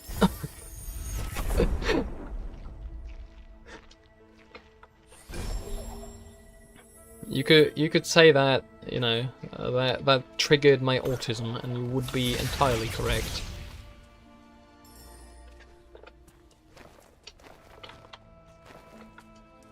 Yeah, and to get back in the to get back to the expertise versus layperson kind of discussion, the reason that is kind of relevant is the goal becomes relevant, right? So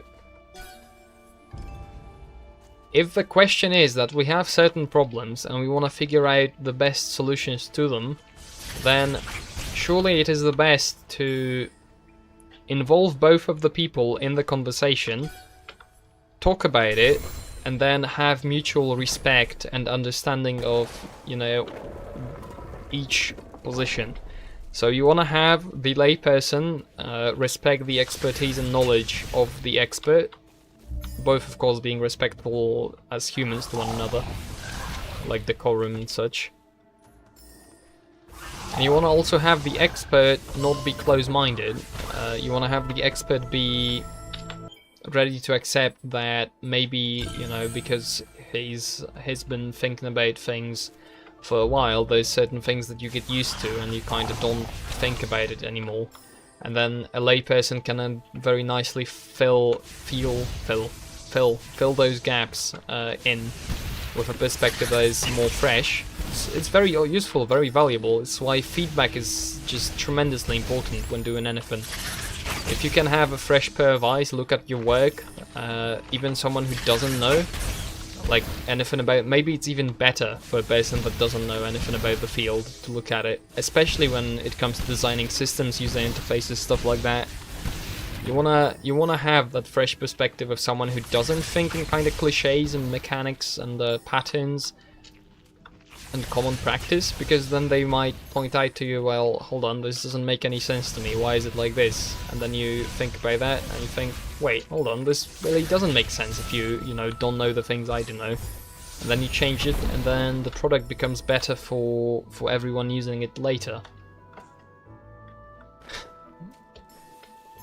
So, you know, so if the goal is to achieve the best thing you possibly can as a group of people, then you want a healthy mix of people who. You want a healthy mix of lay people and experts, and you want respect, and you want discussion, and you want, maybe first and foremost, for all of the people to be, you know, open-minded and reasonably smart, so that so that they don't lose the goal from the mind, because it's very easy to get swept up in an academic in an academic discussion, which I'm using as a somewhat a little bit like an insult, because it's easy to get into an academic discussion, and I believe that academic discussion is effectively. That's why I'm kind of uncomfortable calling it an insult, because I can see why. I can see all of the things that would normally kind of make up the scientific approach to things. I understand where they kind of come in. I understand that they can be useful, and maybe even very useful for these things. But if you lose track of why you are talking about a certain thing and what you are even doing, then it's very easy to get swept up in a conversation that ultimately leads nowhere. Kind of, well, almost by definition, because you've lost track of where the conversation was supposed to lead. So no wonder it kind of doesn't lead anywhere. And it's of course fine if you want to talk like that, and if you just want to explore a topic, and it's like, dude, isn't it crazy that 3 dots? Sure, but then on the other hand, you have limited time, you have limited resources, and as we've kind of illustrated prior, we have a sort of we also have limited interest in things, and I do wonder if I've in a certain way kind of exhausted my capacity for being interested in certain things, where, you know, I feel a lot less passion. I don't know, that might be just a passing thing, but I do feel a lot less passion for, I don't know, like learning about a new interesting topic via a new YouTube video. It's like I see one of those, like, somebody's gonna try and sell me stuff again or something. Like, sure. It's not even true, it's just a feeling.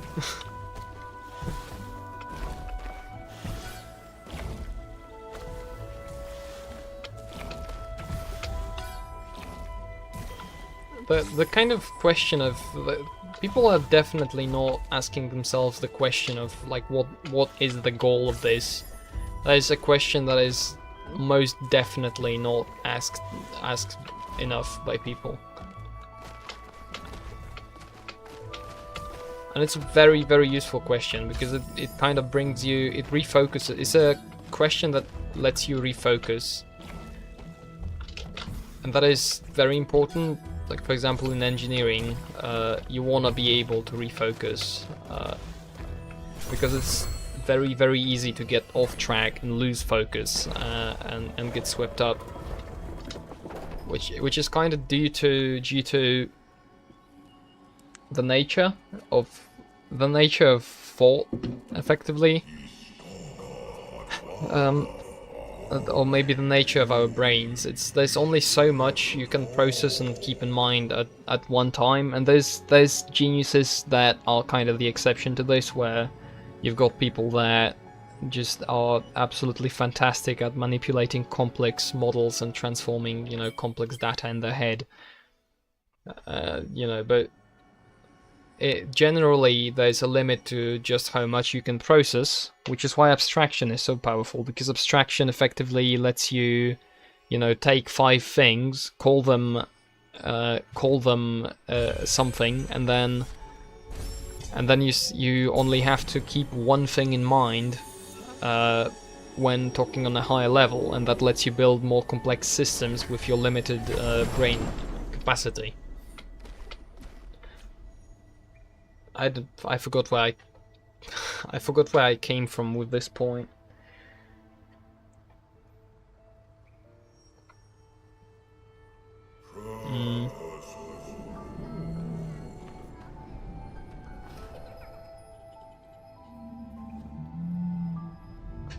So wait, because we have limited storage space, and what was that? Nature of human thought. Darn it, I forgot again. Listen, I was supposed to be playing the game, and look at me, I've gone off the rails and I'm thinking.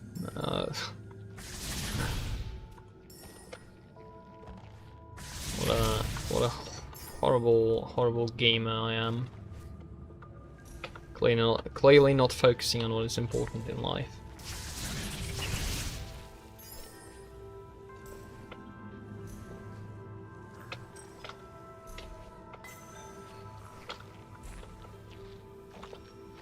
There we go.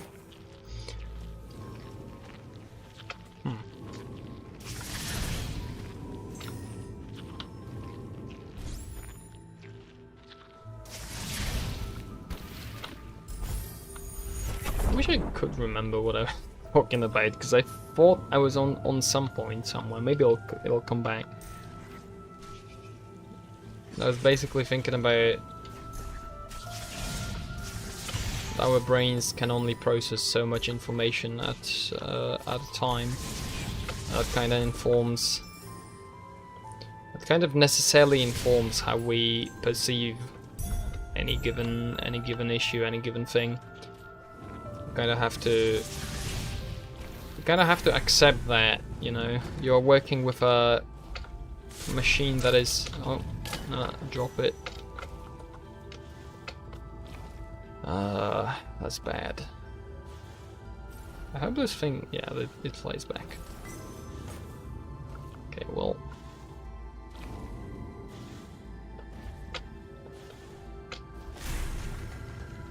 Whew, that was close. I don't know if that does 2 damage or 1 damage.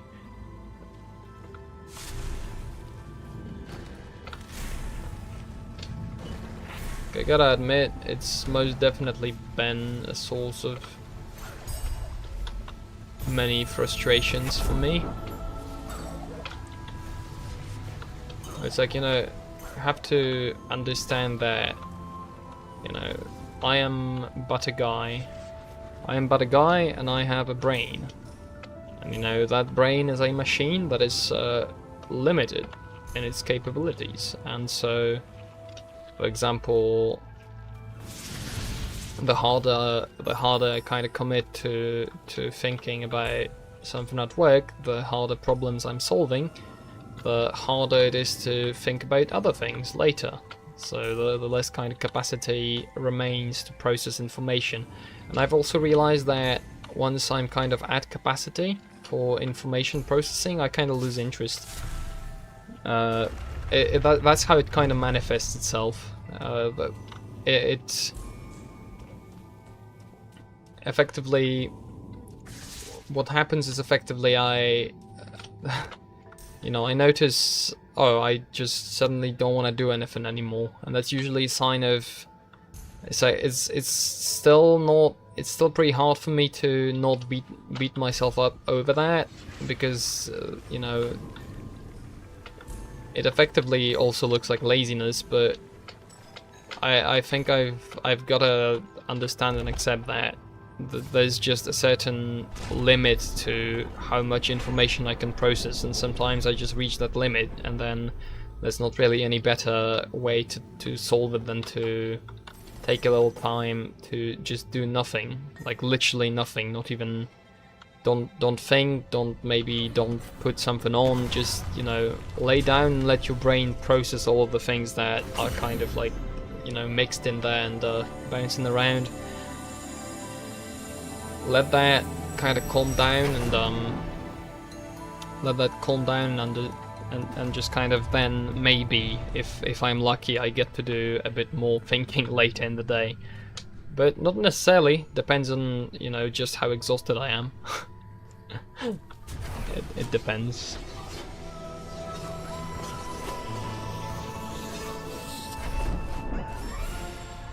Seems like the problem with things like programming and AI is that it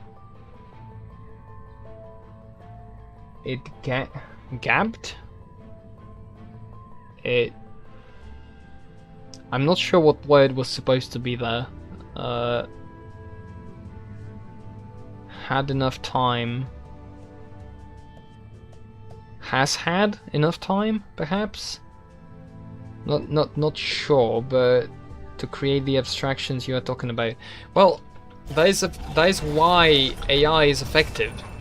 AI is effective because it is able to create those kind of abstract understandings of things, except it... Actually, I'm not sure. Maybe.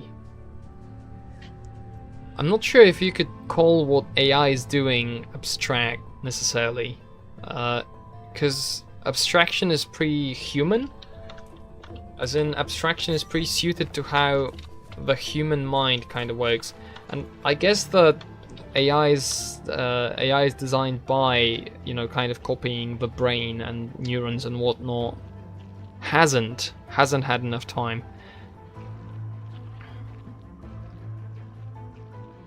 I'm not sure. It mimics neurons, so maybe we'll get to the point. Because maybe we'll get to the point where we'll basically kind of turn the AI all the way back around to the point where it can actually explain to us why the things it is producing are how they are. So if there's an AI that detects cancer 99% accuracy, that we can somehow extract the knowledge from the model. So the model quote unquote knows, right, what in the input indicates cancer. But then for us to actually understand what that is, it's not trivial, because the complexity of equations that the artificial intelligence is kind of solving to get to the output from the input, it's like several hundreds of thousands of or maybe millions of weights and parameters. It's like, you know, like you're solving equations with like 3 variables, for example, and then imagine that, but you have to solve a set of equations that have 1 million, and it becomes effectively impossible for humans to do consciously. But then, judging by the fact that artificial intelligence models neurons in our brains and how they work, then perhaps, you know, under the hood, what manifests to us as intuition is our brain actually considering a bunch of inputs that we couldn't possibly consciously process in any reasonable time frame.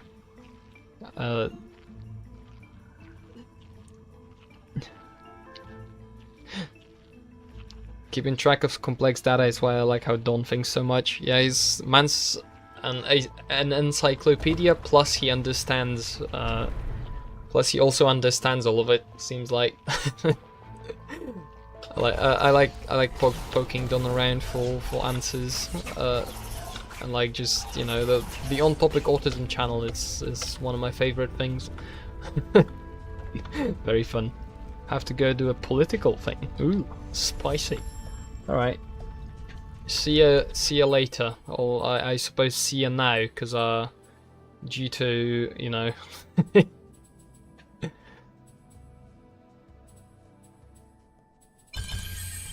due to how time works on the internet. You know, it's gonna be later for you, but in fact it's actually already for me because it's recorded. And wow, it's very complicated. Let's go dive the rock again. Uh-oh, bad. Full control. Okay, we're fine. Mostly. There's a well up there, we're gonna regenerate health, it's fine. Yeah, there's a lot of this. I was thinking if it would perhaps be a good idea to try and catalog these forts in some sort of video format, or some sort of format really. But I've never really been able to break through. I'll never, or maybe not yet, but I'm not yet at the stage where I don't really perceive my own thoughts as particularly groundbreaking. I think this has been a lot of this has already been talked about quite a lot, and presumably what I'm doing is I'm summarizing a bunch of thoughts and such that I already heard from other people. But I don't know. It's, you know what? It's part of why I think the bad.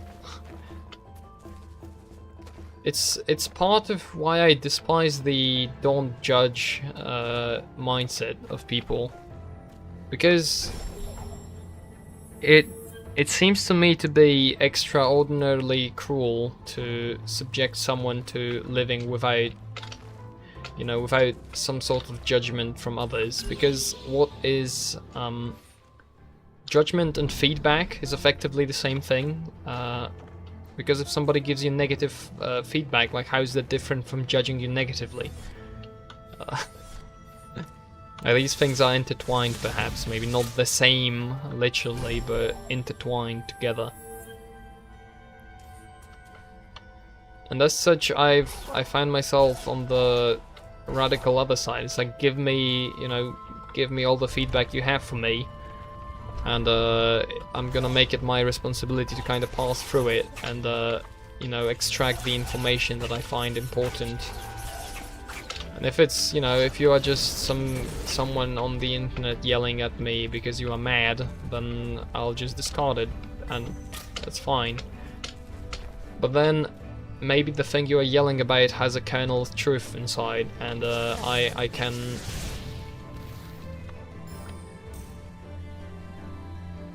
and then I can kind of extract that, you know? I can understand it, I can see like, oh, hold on. It's like, this person is talking about this for what reason exactly? And it's like, this reason. Right, because they find this important, and I, for example, I forgot to take it into account. That can be useful because there's probably gonna be other people who are gonna have the same sensibilities, and you know, it's useful for me to keep in mind that if I do this or if I do that, then okay, this is how people are gonna react. There's gonna be a contingent of people who get very emotional, and my message is not gonna make any impact on them aside from a negative one that is going to prejudice them against what I have to say later. So it's basically, I'm kind of just expanding on the everything is information mindset. And then of course there's certain information you just don't need. So like, for example, certain political debates that are done to death over and over again by different people. It's like, I am fairly confident I don't have to care about those most of the time. Hey, we've made it out of there for the first time. Let's go. Now we can zoom. I understand I don't have to engage in these arguments. I've been kind of talking about this with other people in my life as well. It's you know, you have to understand that It's very similar to other ideas. So, for example, very similar to the idea that once again you can't make an honest rule that dishonest people will follow, or that, you know,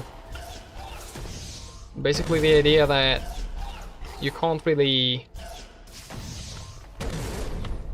What was the saying? It's like a wolf and a sheep debating what to eat for breakfast.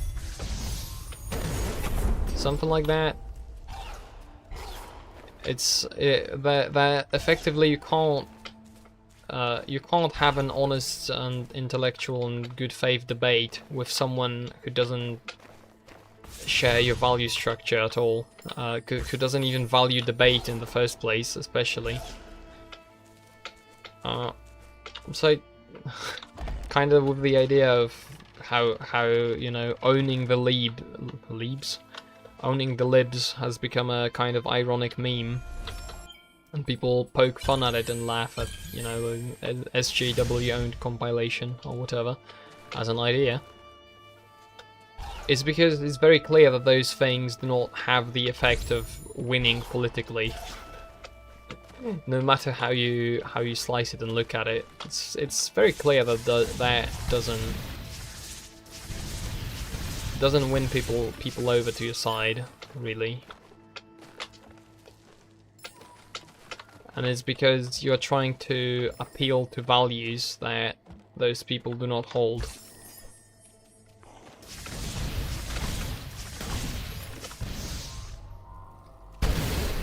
What am I doing?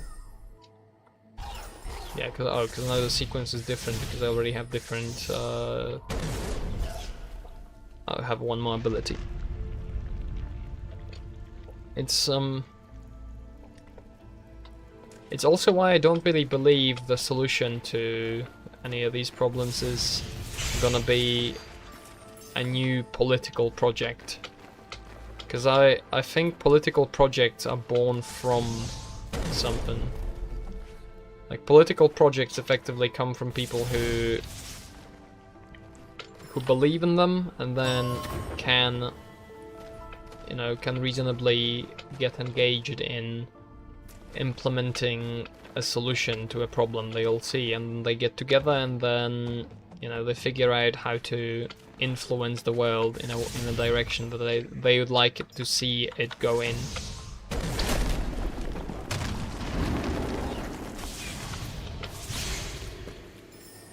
So then, from the other side, kind of, if you don't... So if you start from the political, and if you try to... There's basically two things you get to. You either get to...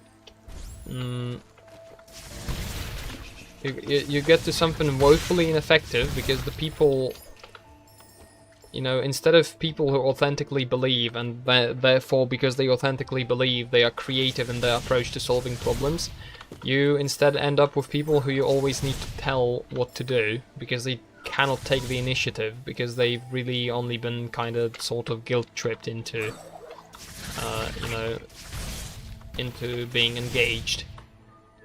And if you can't mount a movement for any real kind of good.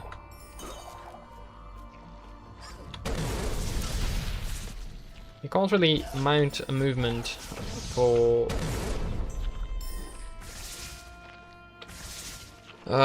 you can't mount a movement for something that...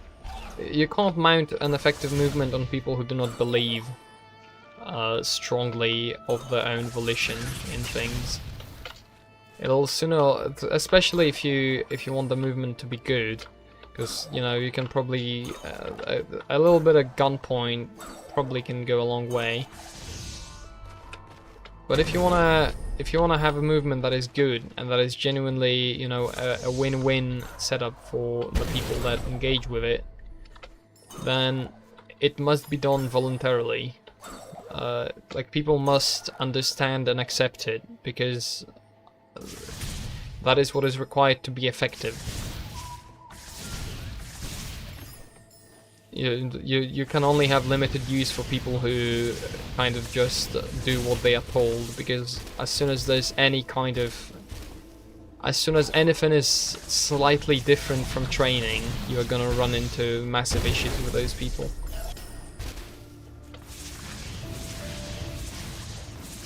So then therefore the solution to something like that is you wanna first... I believe it is effectively spiritual. You wanna...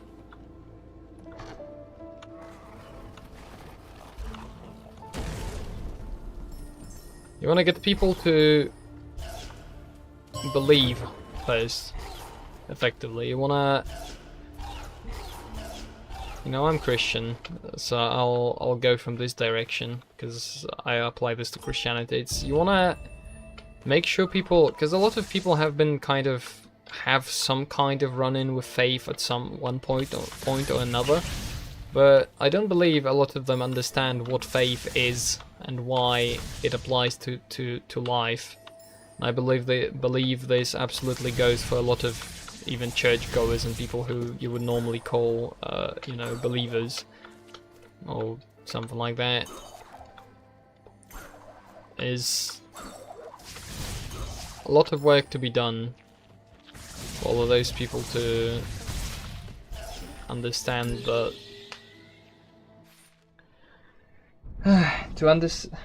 It's harsh to say. It's harsh to say. I don't even. I wish that this wasn't true, but all the evidence I see points me in the direction of this being an accurate assessment of reality. Is effectively most people who would declare themselves Christian or whatever, like believing in something, don't really. It's not as evidenced by how they act about it. It's a realization I've kind of come to through on my own journey through what faith even is, and you know what God means to me in my life. It sounds a little bit cliche, but it's a matter of, I don't know if I can say it any better than I already have. It's a matter of why should anyone do anything, really? You know, it's kind of a matter of do something, do anything. But in order to do something, do anything, you kind of need a why. You kind of need some kind of motivation to do it. It's gonna be different for some people. For some people it's just enough that it's like, okay, your life is going to be better. And that's a good starting point. Regardless, you know, I find faith to be kind of a double bind, or maybe like a faith to be somewhat self-referential. I don't know what the proper term for that would be, but the idea is basically that kind of faith and acts are kind of intertwined in a way that I find it's like it doesn't really matter which comes first or which comes second.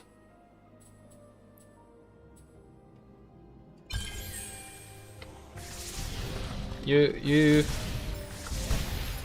related to the idea that, like, you know, anybody honestly seeking God will find him. I think would be the another way to to phrase it. It's be open-minded, but be really open-minded. Not that open-minded that gets you to discard anything about faith because it's, you know, sky daddy bullshit for children.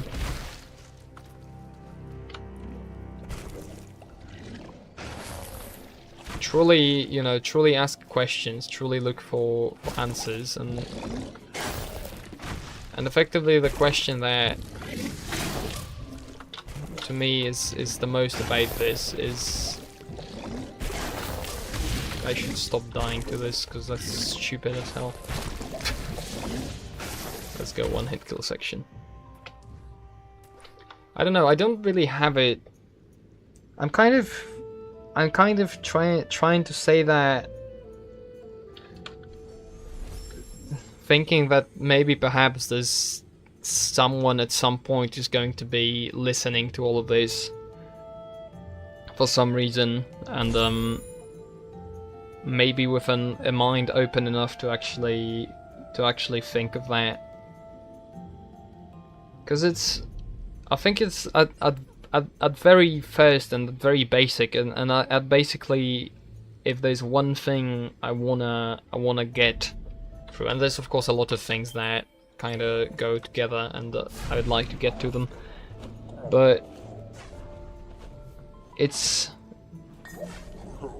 really about conveying that take this seriously, you know, take this seriously, take it,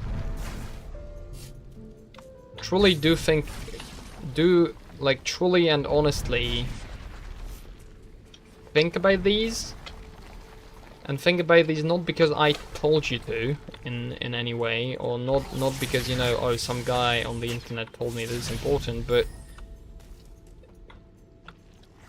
it's where I find the question of, you know, what the purpose, what is the purpose of life and such stuff like that. Once you take that seriously, I think that's kind of what leads you down the road. I don't know, it's hard to talk about. It's hard to talk about because there's not really many people out there talking about this. There's not really much. I've not really heard many conversations regarding this from the perspective. I think this is kind of maybe also unique to the situation that we find ourselves in due to the general atheization of the world.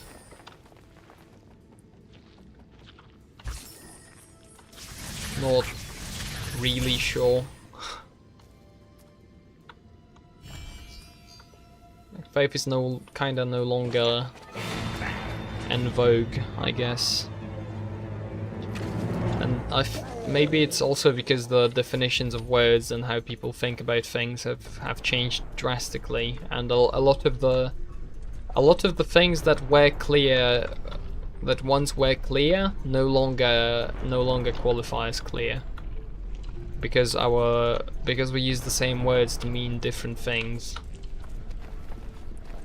It's like even, or maybe certain things just don't even. It's how spirituality, for example, what happened to the word, like to the idea of spirituality. It's been kind of absorbed by a blob of, you know, middle-aged women who like wine and feminism and I don't know, are engaged in magical healing crystals or whatever. It's as opposed to what it really concerns itself with, which is the why of human life, effectively.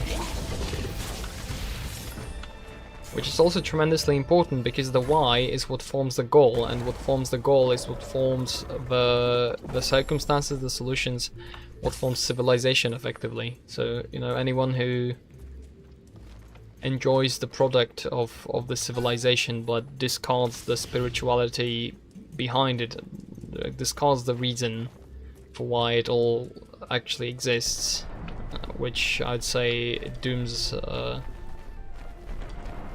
it to the fate we are currently seeing unroll, where a lot of the things are falling apart and people don't really have an answer to it. Well, it's because if you throw out the foundation, the house has a very slim chance of holding. And it's not enough that it was a nice house. And it was a nice house because, and now that there's no because, then why should the house be nice? It's, you know what, I think I'm gonna get off this topic. It's a bit I think it's a bit too heavy, a bit too dark maybe. But you know what? I'm hoping that maybe one day in the future I'll see on my phone a little comment popping up with a notification that someone has seen this and found it at least somewhat interesting or maybe relatable, if not, if not new, that may be relatable. I think it's it's like, I don't know. You know, I don't claim to be particularly smart in any of this, but I do want to have some. I do want to do the stream of consciousness on these things from time to time, because it helps. It helps clear my own mind about it, to be honest. It helps. It's on one hand it helps, like sure, it helps absolutely. But on the other, it's also a little bit of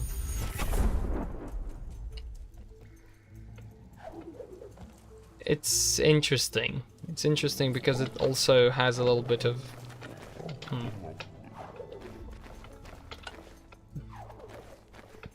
It's a feeling I keep coming back to in various circumstances, and I apologize if this has turned into Todd's private therapy session, but men would rather play Ori and the Blind Forest and stream than go to therapy. That's true, actually. I forgot what I was talking about. Oh yeah, that feeling I keep coming back to is a feeling of kind of, you know, standing on the bottom of a very large mountain and looking up at it and thinking, it's like, well, how the hell am I gonna scale that thing, you know?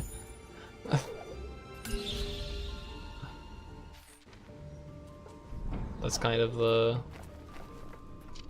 feeling this inspires in me, because you realize it's like, for example, with the loss of understanding of spirituality, it kind of dooms a lot of conversations you could have with people to a very shallow level, to where it's not very satisfying once you kind of once you've learned the, and this is gonna sound snobbish as all hell, but probably anyone who does a bunch of thinking probably can relate. That once you have thought about certain things to a certain depth, it is no longer satisfying to think of it in the. It's no longer satisfying to go in the basic, to go back to the basic level of. It's like, oh, dude, isn't that crazy? It's like once you've already kind of tackled the thing and you've thought about it and you maybe grappled with it and different implications, then it becomes somewhat unsatisfying. To be like, yeah, oh, that's really crazy, yeah. It's like, man, this has implications, right? And it also becomes a problem because if somebody has not really thought about that all that much, then you get into an issue where starting to explain certain things is gonna start feeling like you are condescending towards the other person. Like perhaps, I don't know where I'm going with this. I should probably stop before I sound too snobbish for anyone's tastes. Yeah, I should probably stop streaming soon, because this has been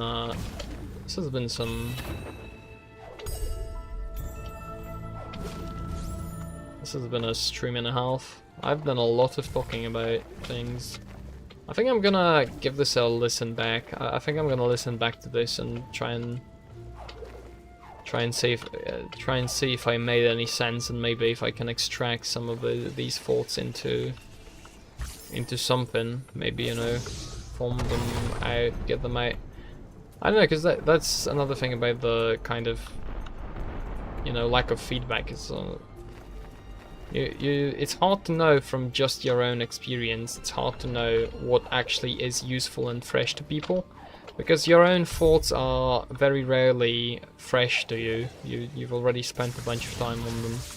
You understand what you mean, and after you've already gone through the process of thinking through them, then it seems obvious that, yeah, of course that's how that is. It makes perfect sense, but the reason why it makes perfect sense to you is because, well, you've spent the time to think it through. And then it might be that what you came to during that process might be useful to other people if you share it, but you actually don't kind of know that before you share it. And then, you know, when you do share it, you never know.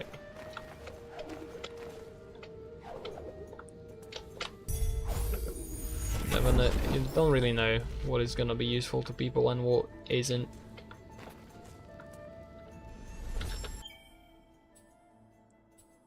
So there's more energy, more stuff, more strength.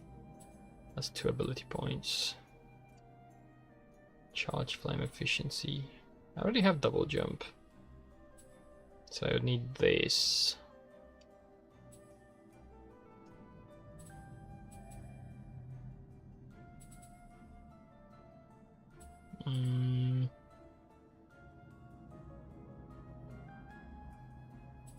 I think I'm gonna start. I wanna dash in the air because that seems like it could save me in certain scenarios. I don't know. I'm making it out of this hole, and after I make it out of the hole, I'm not doing Jinso Tree on this stream because I'm too tired and I don't wanna fail. I'd rather end the stream on a positive note. That is, if I manage to actually get out of here alive.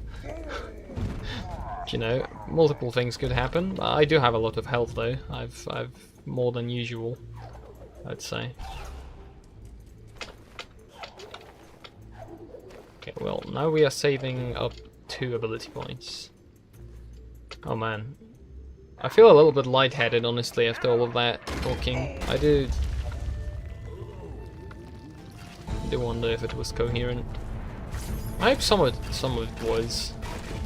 There's a lot of it was just, you know, different thoughts I had, kind of, without necessarily... Yes, solid.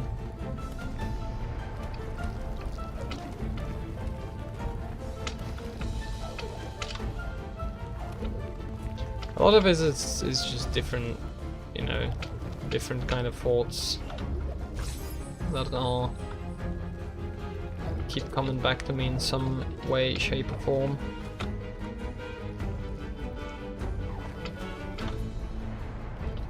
Because it turns out it's a little bit difficult to figure out what to do with your life. All these things to think about, it's kind of hard. And with the absolute state that the world is in right now, it prompts further and more complicated thinking, and honestly it's find it to be pretty difficult. It's a process, man. It's a process. We're gonna be going to a spirit well, so might as well unlock that. We'll get back there when the water's clear, so there's less risk.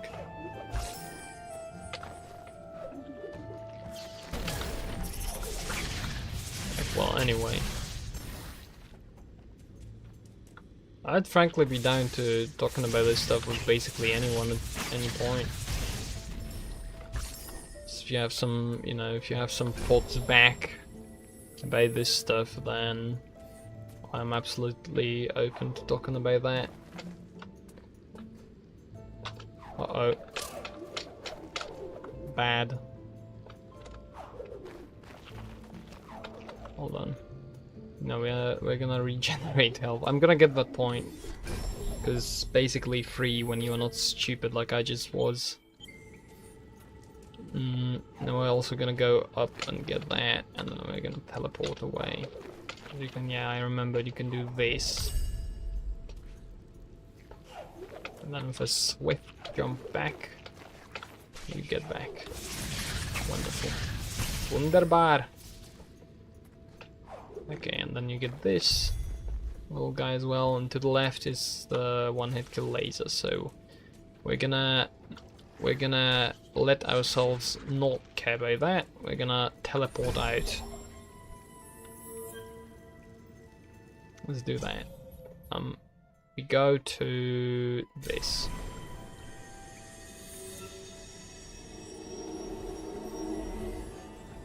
Yeah, I'm really hungry for conversations like these, because hard to find people who would like to have them. Kind of get to this level of interest I find.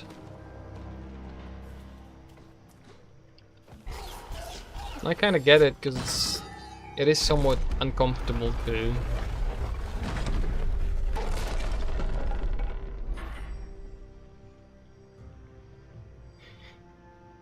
And this is just a beautiful screen. I'm gonna take a screenshot. Wrong button. There we go.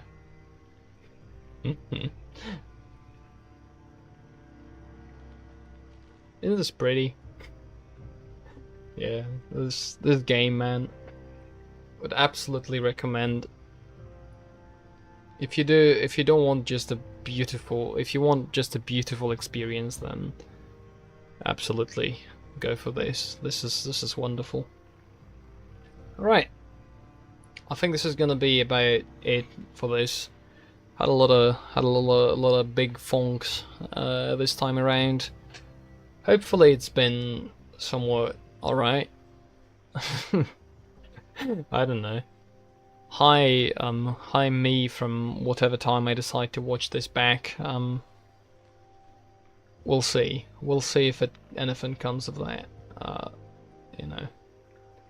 I don't know. I don't know how to properly end streams. I wish I could just smoothly click stop streaming on this screen, but unfortunately I'm gonna freeze the game for a little second before that goes. So thank you very much for sticking by. If you are watching the VOD, then, you know, hi, I guess. Hope you're having a lovely day, and goodbye. See you at some point in the near future. Bye.